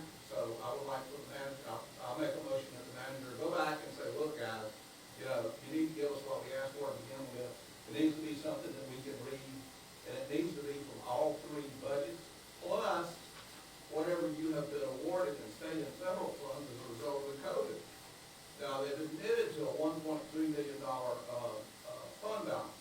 And really, you know, that's a lot of money, but with the kind of budget they're running, I'm not concerned that they've got a huge fund balance based on what they're telling me. But I am concerned that there's a lot of money over there that we don't know about, and we don't know what it's being used for. So I think we need to go back and ask the same question we asked last month. And they're school teachers, they understand you didn't ask the question, bring it back, on maybe a high school or a college level this time. I think one of the things that you're saying to highlight is how much COVID money did they get from state and federal. Yeah, and I think there has to be a lot of savings in supplies in that school budget. There's savings in there that they're not telling us about. School buses, people are telling me they're running up and down the road and probably spending more money for fuel than what we thought they would spend, but we need to know about all these things. I'm sure they Right? I mean, I agree with you. I mean, these three line items, and then the next page, 315, I don't know what that means. Future for X 2019, 2020, but Anita, you've got the degrees. Do you? Honestly, I got a magnifying glass and still couldn't see it. I couldn't read it. So no, I don't know what it means, sorry. Okay, Hood, next item, school resource officers. Well, the issues on school resource officers, we've already touched on, and that is that what we did earlier on the signing of contracts. Letting this sheriff sign a contract, guys, you know, is something we don't need to be doing. That's county money. That's the money of the taxpayers. And he goes out and signs contracts. We've been through this before. We've been, since I've been a commissioner, about every 5 years we go through this business of people out signing contracts, and nobody knows what they're signing because all of a sudden you start having problems.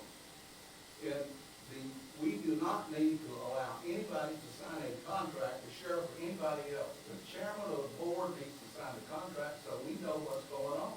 Otherwise, you don't know what's going on. Just like the people come in and ask, well, I'm going to sign the contract. Well, what does the contract say? Well, I don't know. Well, if you don't know, you know, we have a fiduciary responsibility to the taxpayers to look after their money. And that doesn't mean people signing contracts willy-nilly. So that's the whole purpose of this discussion right here is relating to the school resource commissions. I mean, the commissioners have been embarrassed by the sheriff taking it on himself to try to punish us because we're not giving 5 positions that never existed to begin with. Even before the budget, these are 5 new positions, and we have asked him, please justify to us in writing why you need these 5 more positions you're talking about. Are you doing that much more business or anything else? And he can't do it. He refuses to do it. He says he deserves the money because he wants the money. That sounds like a 3-year-old again to me. So that's the whole purpose of this discussion. We do not need to allow just anybody to sign a contract. You know, we authorize the manager on occasion to sign contracts, but it doesn't need to be below the manager level. It needs to be the chairman of the board. Mr. Richardson, what's the best way to stop this? For this board to say That what we've said tonight, and that is, you don't bring anything in here that the chairman is not going to sign unless we designate the manager to sign. Is that all we have to do? it's as simple as that, but the board has been allowing this to go on, and it's really been slackness on the part of the board.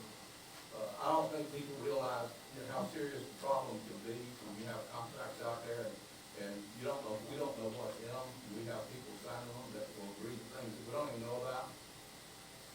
If I was a department head, I'd want as much help as I could get, you know, because if I'm going to sink, I want everybody to go with me. That's right. Exactly right. That's the whole purpose of this discussion, and I think we made a great first move tonight on the health department contract.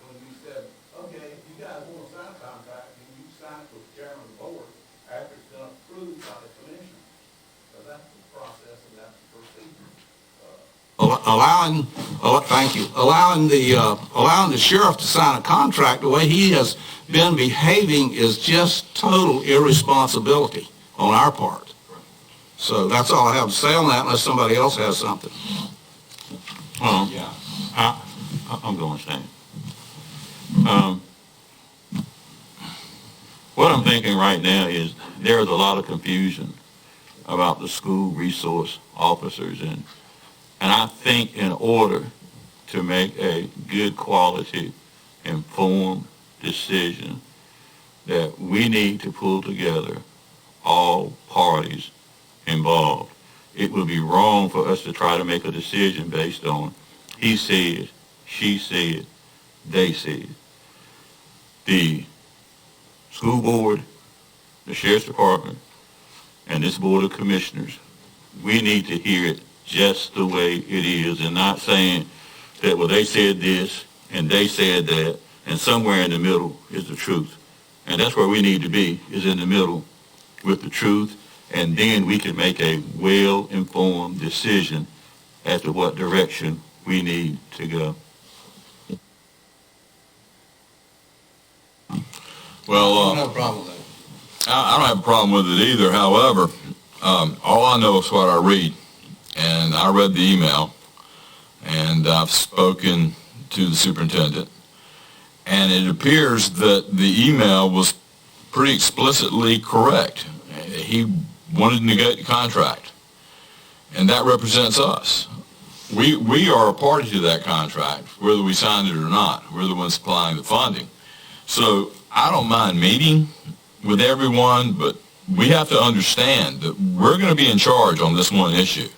We're not going to be playing second fiddle to the sheriff or the superintendent.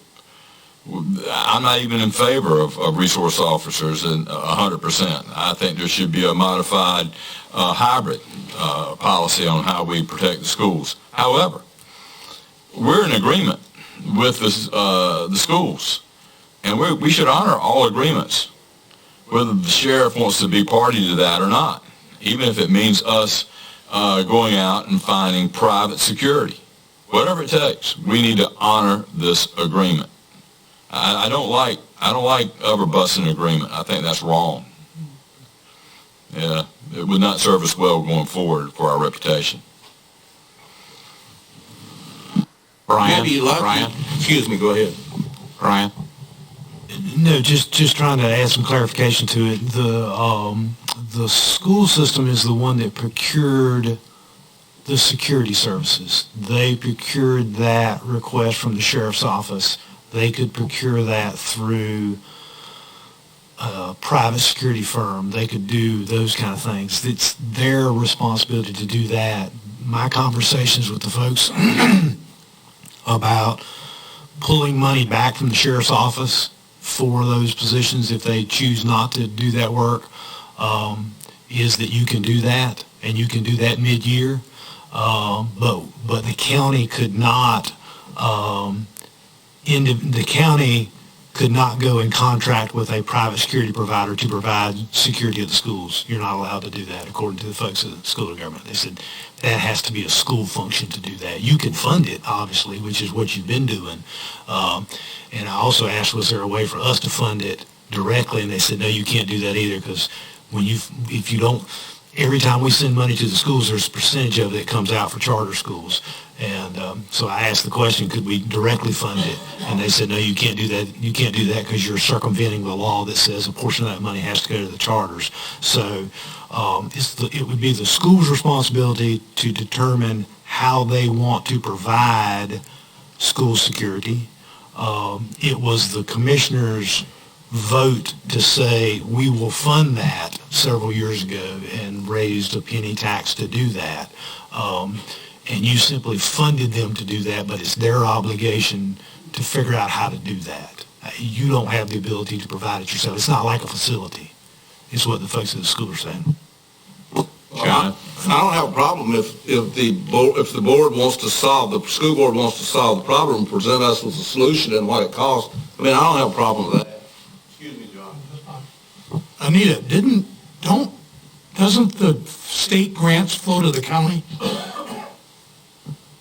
state grants flow to the school system, and then they pay the funds to us. But, Mr. Manager, we sort of fund them directly as it is because we pay the SROs directly through. There's a difference in what I'm saying, in that we fund the sheriff's office. That's correct. We do fund the sheriff's office, but we are not funding an outside agency. So we can fund them directly if it's through the sheriff's office, but not contract with an outside agency. Because it is a county, we have the ability to fund the sheriff's office, and then they have a negotiation between the two to do that.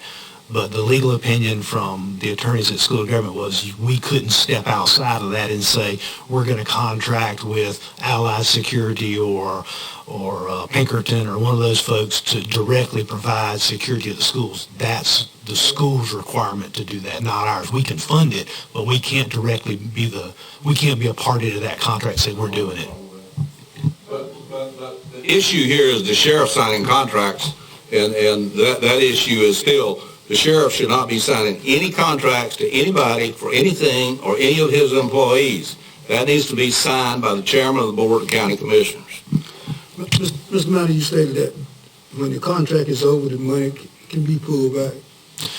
No, sir. Actually, not when it's over. Well, I guess yes. If they choose, according to Carol Malonzo, the School of Government, because I was always under the impression, because there's some statutory language that does not allow a Board of County Commissioners to pull money back from the school system without some additional work, and from the sheriff himself as his salary. So I wanted to confirm that. My understanding was you couldn't do that to the sheriff's office as a whole, but according to Kara, legally, yes, you can do that. And in fact, I sent Eddie Caldwell, who is the director of the Sheriff's Association, in one of his little pamphlets, it says that they could do that. And I actually called him and asked him to send me a copy of the supporting documentation that he had, because he said he had an email from Jack Vogt at the School of Government, but it's been a week or so ago, and he's yet to send it to me. So. And the second part of my question, I want to ask it, but I'm scared of the answer. What happened to the 14 million that we was funding, or the school was funding for resource officers? What happened to those slots? What happened to them? They're still in the sheriff's office now. I mean, they're providing that service. My understanding, and again, this is what I've been told. You may have been told the same thing about Chief Deputy Rose. What Chief Deputy Rose said to me was, with the reason we said to the school system, we are ending the MOU and giving you 90-day notice that we're getting out of the MOU, is because we can't guarantee you that we can always have an officer there. And according to the MOU, we're supposed to guarantee that you have an officer there every day, all day. And we can't do that because of all these transports we're having to do. So he says that's the reason they're ending the MOU, that they have every intention to have an officer there through the end of the fiscal year.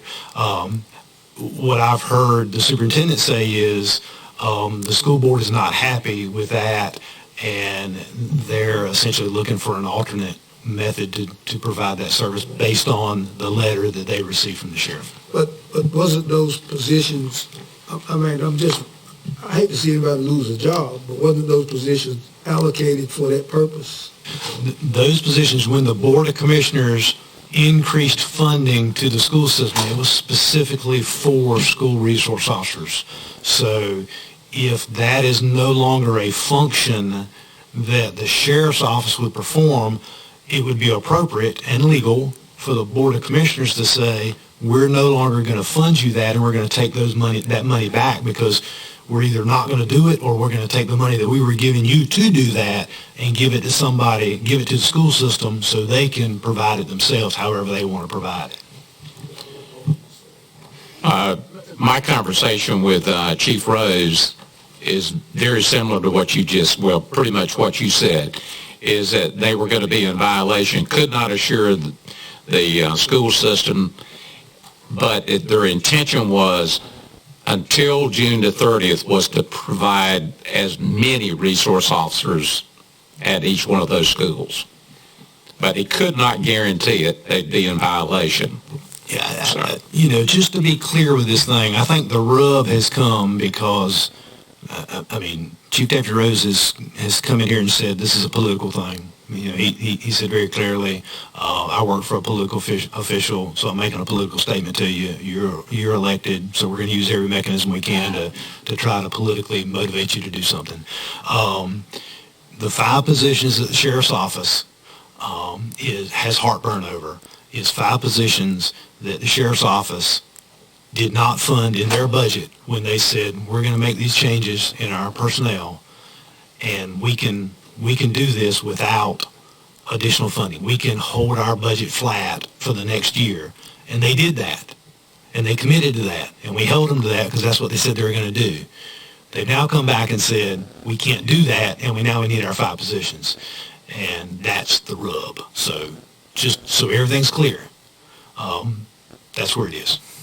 Yeah, but those were 5 positions that never existed to begin with. And, that's the whole problem. And then the sheriff took what he called surplus money, $250,000 this spring, and gave $10,000, $12,000, and $15,000 raises to his favorite employees without the vote of this board. So you got a situation here where you got a sheriff that's just running wild. And when people start behaving like the sheriff is behaving, they do not need the responsibility of signing contracts in order to do things. And quite frankly, we all know that the sheriff never provided resource officers to every location every day because of sickness, absences, and a whole bunch of other things. That's just a convenient excuse. We can't provide 100% coverage. So, I'm hoping that the schools will find their own solution to this that they can be happy with, and they can take the state money to fund it, and if they need some more for us, that's fine. I'm sort of like Stan. I don't think you need a resource officer in every school. I don't think there are that many criminal students out there. I think there's some problems out there, and you do need resource officers. You want to go into the next item, open meeting laws? The open meeting laws. Yeah, we ran up against the open meeting laws with the commissioners' meeting that we tried to have this month when we had people in the county government weighed in to a political situation and arranged it for Democrats to vote on a Republican meeting. But that's really not what I want to talk about tonight. What I want to talk about is the other end of this, and I'm going to offend some people, and you're going to go home mad, and that's fine. You just have to go home mad because I'm going to tell you how I'm going to play the game for the coming year. We have had a lot of situations in the last 2 or 3 years that have been done with so-called backroom deals. Now, let me tell you what a backroom deal is. A backroom deal is when the school superintendent summons the chairman of the board and the vice chairman of the board to a meeting, and the rest of the commissioners don't even know about it until it's over with. That is unethical.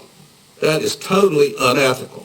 It is also wrong when we send building inspectors down to write letters to destroy hospital buildings, and certain commissioners participated in that, and the rest of the board of county commissioners didn't know about it. Now, every commissioner is to be treated equally and the same on the board. Every commissioner, and I'm deliberately looking at the table when I say this, every commissioner is to receive the same information. Every commissioner is to receive the same courtesy from the clerk and the manager and the chairman of the board.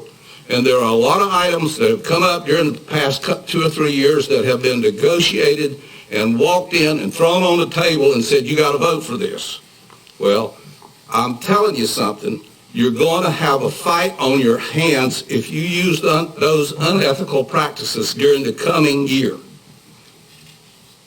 It is going to be rough, and it is going to be tough. So those of you that are trying to do these things and that have acted unethically in the past toward the board and toward your commissioners and toward each other need to get ready for the fight because it's coming at you. And that is also a violation of the open meetings law. You want to move to the next item? Hold on, I'd like to say something. Hood, your mic. Oh, yes, sir. There was some discussion that we, meeting as a caucus of Republicans, would be meeting unofficially as boards of commissioners when we would be discussing only political issues. I think if there is any element of indecision on the way it should be, we should ask the General Assembly to enact legislation to allow political parties to meet and caucus just as they do. Both parties meet and caucus. As long as nothing is discussed that is county oriented and only politically oriented, even though you're discussing items that you might bring up as a group, if they do it, we should be able to do it. The business is done in public. Now, what's good for the goose is good for the gander. If the General Assembly can meet, we should be able to meet as well. That's it. And fair is fair. And then take away the backroom deals where it's not done in the manager's office, it's done ourselves. So, Is that a motion? I'd like to make a motion that we ask our representative to enact legislation, not a local bill, but legislation across the board for the entire state. And we could help him craft the wording if he needs any help, just so that we can do what they do. And we will not be in violation of any open meetings sunshine law, which is, we all want to meet in public and do the people's business. But, we should be able to meet. And saying we can't meet, talk about something that has nothing to do with county business, is wrong. Second. Any discussion? I'd like to say that, I was probably the cause of all this, and it all stemmed from, in campaigning, I asked, how does one decide who's going to be chairman, vice chairman? And I was told, well, why don't you have a caucus and talk about it? I said, well, that sounds like a great idea. And I know that there's a problem with quorums, so I said, well, I'll be glad to meet with single people, to figure this out. I've sat here for 20-some years videotaping, and I never knew how this was done. It just suddenly, people were asked to be chairman or people were asked to be vice chairman. So it had to be occurring somewhere else. So I just thought that it sounded like a good thing to me, so I said, okay, let's do it. So that's how it all started. Randy, we accept your apology. Well, it's illegal for 4 sitting commissioners to get together and discuss the chairman and vice chairman. No, it's not. We're talking to caucus, Frankie. Let's stick to the motion. No.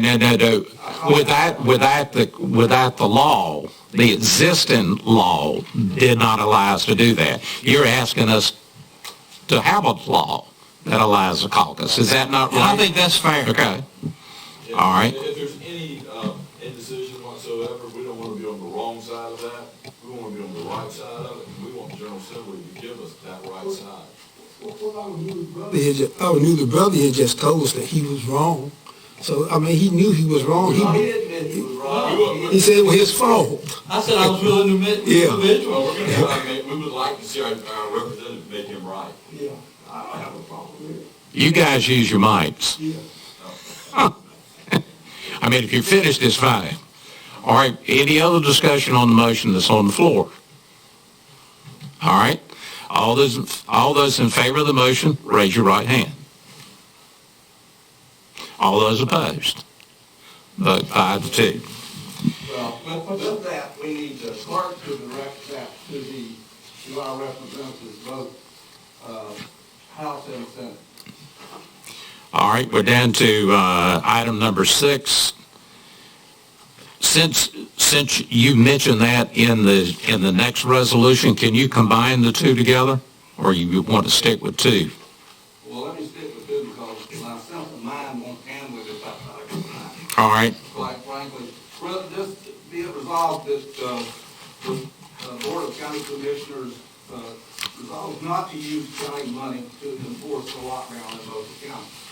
One of the things going on is lockdown stuff is going to get to be worse and worse. The public's getting ready to rebel.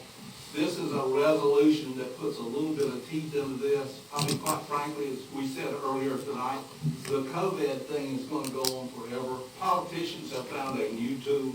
Unless legislators step in and put a complete stop to them, this is not going to get any better. And we need to get our schools open. We need to get the county going.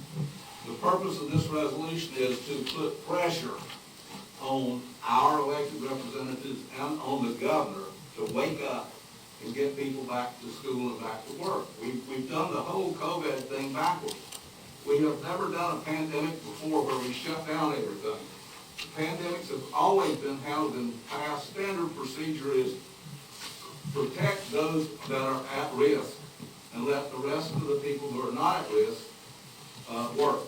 And we haven't done it that way this time. And it's been the cost has been a lot greater than the benefit that we have gotten out of this. That's the purpose of this resolution. That's why it's so simply written. So moved. Got a motion and a second. Discussion. I got something to say. Okay. I think this is very important. We've seen the effects of shutting down businesses and what it's done to businesses and what it's done to individual psyches. There's going to be an ancillary effect that's going to go on for some time, and we're not going to know the damage for years to come. Now, what I'd like to mention is how our children in schools are being damaged right now. They're not learning. Statistics say that 20% of all students are getting nothing from online education right now. The other 4 are having trouble with it, and the parents are having to get involved. Teachers are not being able to do it all on their own. It's just too much. In-school learning is the best way to teach. So children are not getting sick. They may pass some on to the teachers. However, it appears to me a lot of precautions have been taken. Now that we're moving into vaccines, we need to be ready to relax all standards to allow our nation to go back to normal. Because I can tell you, and I've said this before to this group, this is never going to happen again. We will never be able to shut this nation down again. We've already damaged it beyond recognition. Again, we won't know how bad we've damaged this nation for a number of years. We're suffering as a people. I tend to have a personal pet peeve that children are not as smart as they used to be in a lot of areas. Their ability for cognitive reasoning is almost shot. And you take a year out of these kids' life, and yet you push them through, and they're going to get 11 years of education rather than 12, but they're going to graduate like they've gotten 12 years of education. And the colleges are going to relax their standards even more as they've relaxed them over the last few decades, because we know colleges have become just a grist mill for money. So we're not going to educate our children. And if we don't educate our children properly, we're not going to exist as a society. It's just not going to happen. So we've got to take we politicians at every level, we body politic of North Carolina, the General Assembly of North Carolina, and our federal government have got to do what it takes to make things better. I'm done. Okay. Other commissioners? Other comments?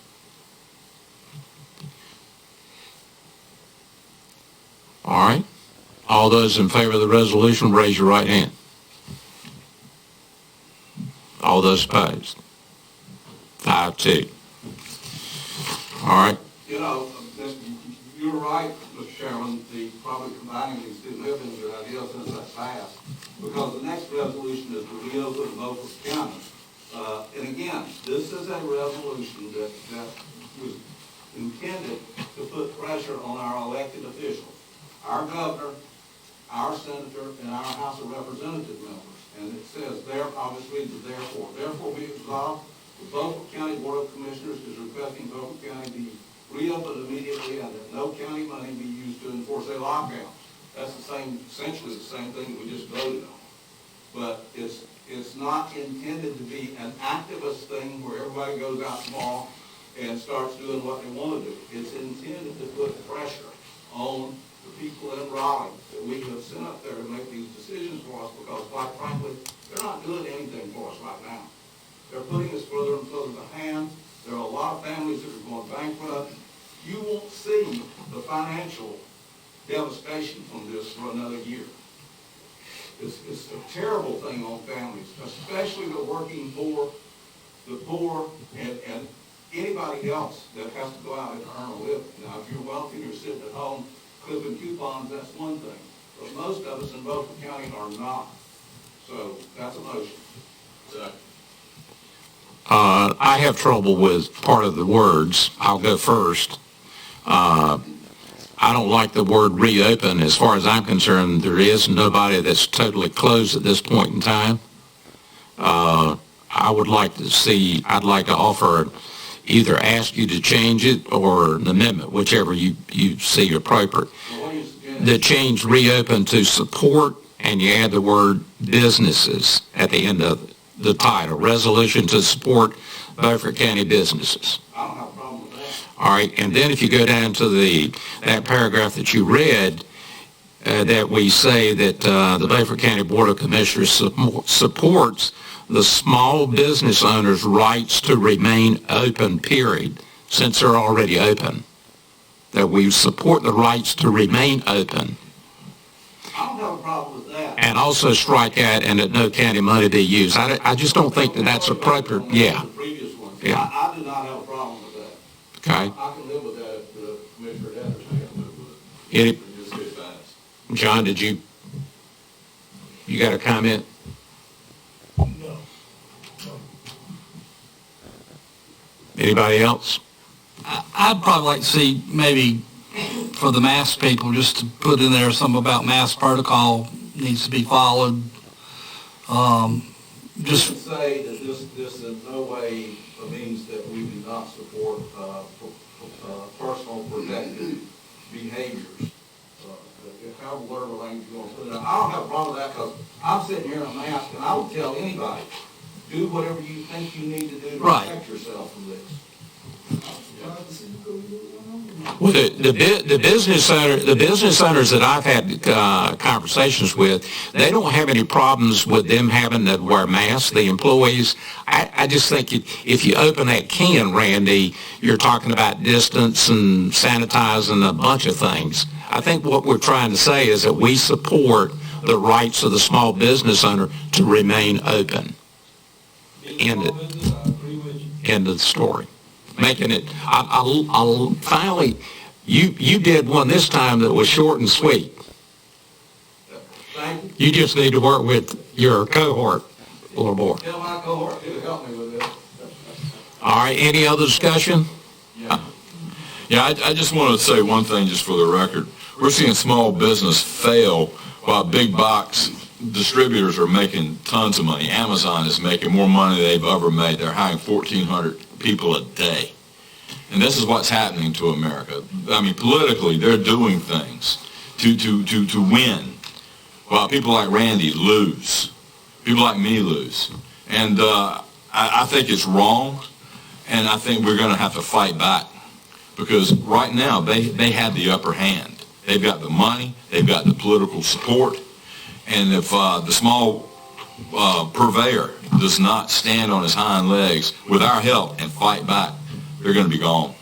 And then these corporate elites are going to run the nation. They will pick the president, like they did in the last 4 years, in the last election. He earned his way out. Katie, did you get the changes? Yes, sir. Okay. Any other discussion? If not, call for a vote. All those in favor of the resolution, raise your right hand.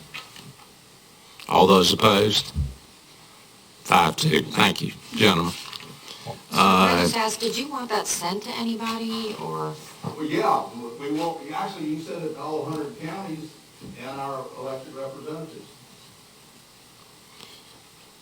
Okay, I also need to remind you that we voted that it was okay to put the numbers up there, 5, 2, 3, 4, whatever it is. Yeah, you want to put that on there. Yeah. Put 5 Republicans and 2 Democrats, that's the way you say that. I think we've already passed that you reveal the names. Whatever you did, you've been doing them right, so you do it. You do it, Katie. Don't let this group confuse you. The next item was withdrawn, so now we're down to stand, filming of the commissioner meetings. Yeah, years ago, back in 1976, Use your mic. It's getting late. Years and years ago, probably 1997, 1998, Hood and Randy helped me with it. But there was a group called the Republican Men's Club.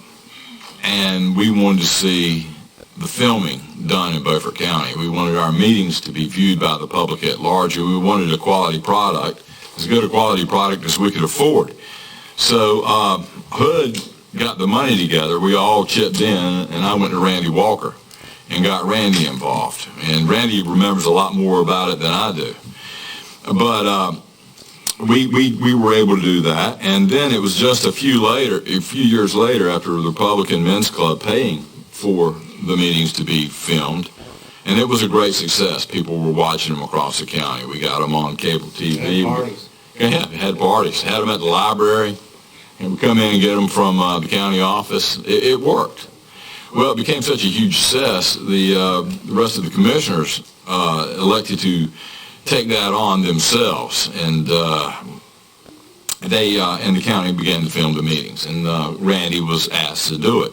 And Randy would charge a small fee, and it got to be a little bit more every year. And by the time he finished, he still wasn't charging too much. He was charging a fair amount of money, and it was a great deal for all of us. Now he's a commissioner. He can help us without charging us a dime. And what I would like to do is ask Randy publicly, would you mind, with the support of the commissioners, working with our tech staff to make our filming even better now? I'd be glad to. I'd like to see streamed live, and I think in this COVID world we're living in, that wouldn't be such a bad thing. I mean, we have very few people can come to these meetings, but we'd have a huge audience at home. And really the only changes, you've got the greatest equipment, but I'd like to see graphics come up when an issue that we're talking about comes up, the graphics, and you've got that capability. I'd like to see, I've been watching at home as best I can, and it's really hard to see who's talking. Now, I know we're spread out now, but we do need to probably tighten up our shots a little bit, and that's just a matter of back there in the control room paying attention, and when somebody's talking, get on them and zoom in. It's very important to see your lips moving, and when you're watching along on television. These microphones are a little frustrating. Tonight, we're not pushing the button to talk, and you can't hear a thing. So and these are all complaints that I got during my campaign. People knowing that I was involved with it, and and do so, and if I vote for you, do something about the video. So that's having shared that with Stan once again. That's where all this came about. Chairman. Yes. Well, during my campaign, I got more complaints about the filming of the commissioners' meeting than I did anything else. The fixed camera at the end of the room, you can't tell who's talking. And everybody sounds the same. And we've spent $140,000 of capital in this, and we've got a much inferior product to what we ever had before. So I think Randy probably knows more about this technology. He knows how to do it. He can make it work. We need to designate him at least for a while to choreograph these meetings. And I know some of you will take exception with those words, but that simply means getting the camera where it's supposed to be and getting the sound where it's supposed to be. Because there are a lot of people in the county that are upset that they can't see these meetings and that they're so grainy. And I'll tell you one other thing, when you guys mentioned it, I hadn't talked to you about it before, but the man lives in Beaufort County that does the streaming for about half of the state, and I know where he lives.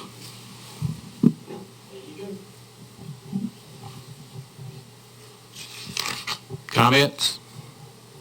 I think the streaming is a good idea, the live streaming. But from the standpoint of you going outside of your setting position as a county commissioner and the zooming in and those sort of things, the whole idea when we put the cameras in here and what we did was for a person that was sitting on the back row back there what they see is the same thing to the public. So I'm with you on the streaming, but as far as I'm concerned, I don't support you going in the back room and getting involved in that part of it. Well, but there is the issue of graphics, but I've always taken video and taken the shot that nobody gets to see. So the one you just mentioned, everybody sees it. That's what it looks like to everybody who walks in the back of the room. You need that ESPN headshot. And unfortunately, it is a show. And we need to, and you're telling the story when you're doing the video. And so you want to tell the story so it's entertaining.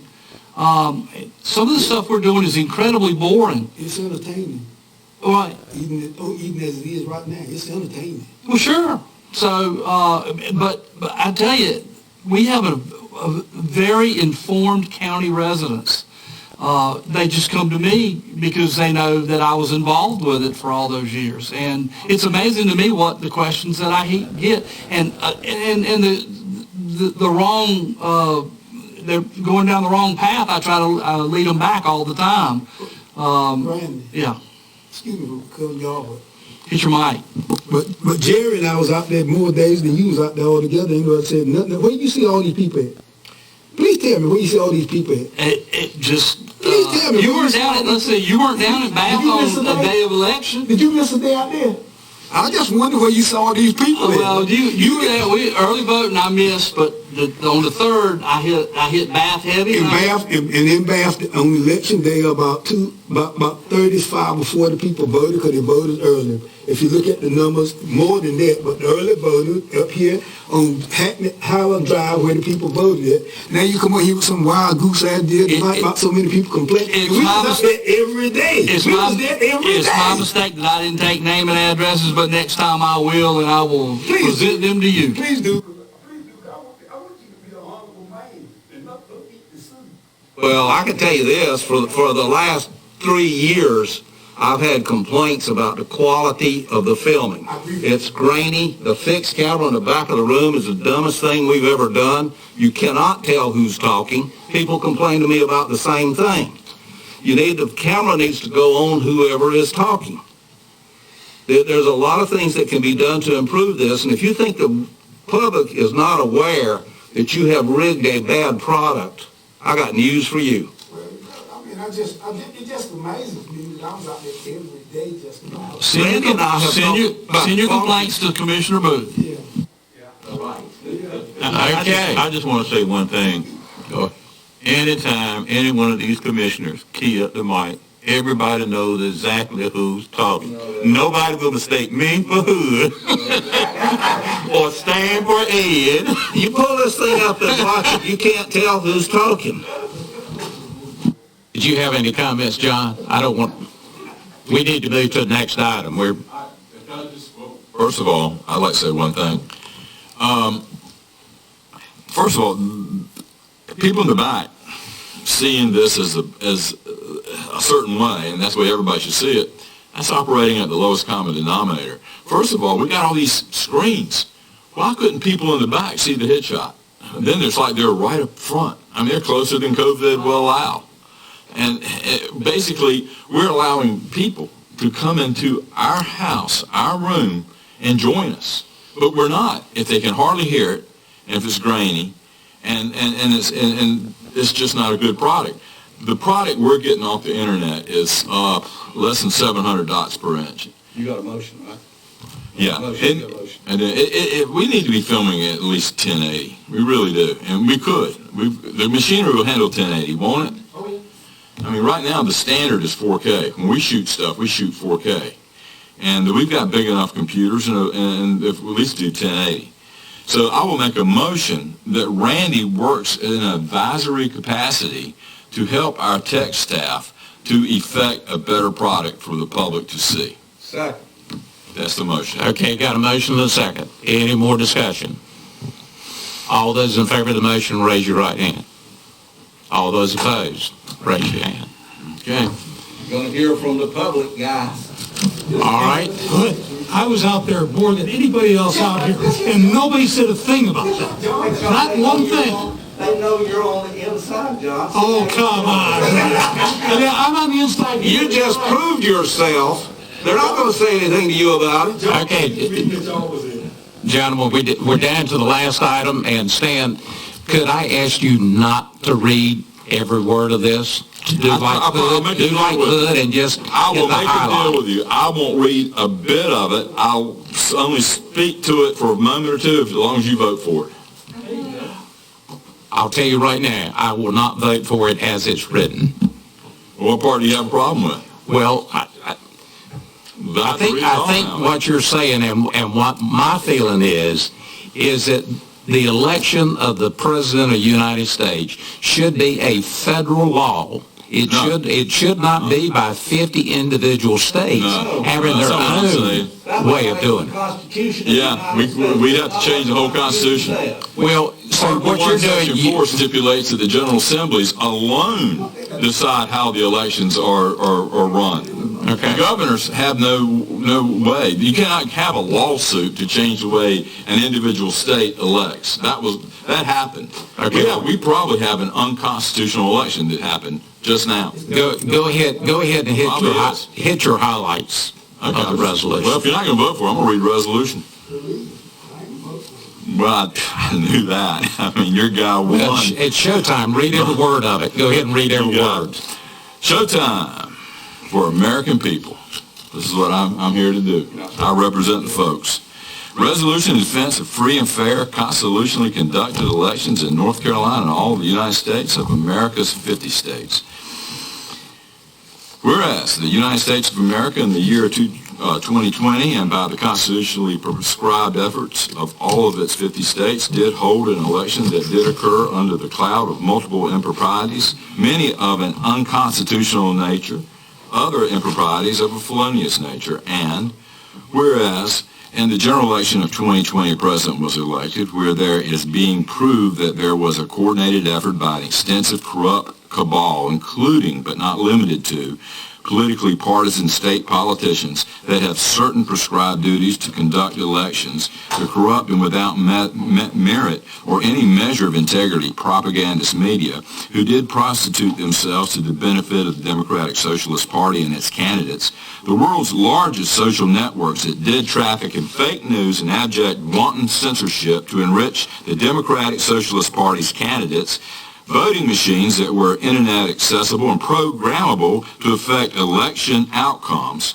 overtly partisan executive government officials and activist judicial systems who played a major role in politically packaging the COVID pandemic, thus making mail-in voting overly accessible while not guaranteeing the performance of proper oversight to ensure the validity of this convoluted process. And whereas the United States Constitution, Article 1, Section 4 provides for the rulemaking and procedures for states' elections, providing they meet all federal voting rights statutes, exclusively resides with states' legislatures, with the end result in this election cycle that some states did not conduct elections that were fully constitutional, including North Carolina.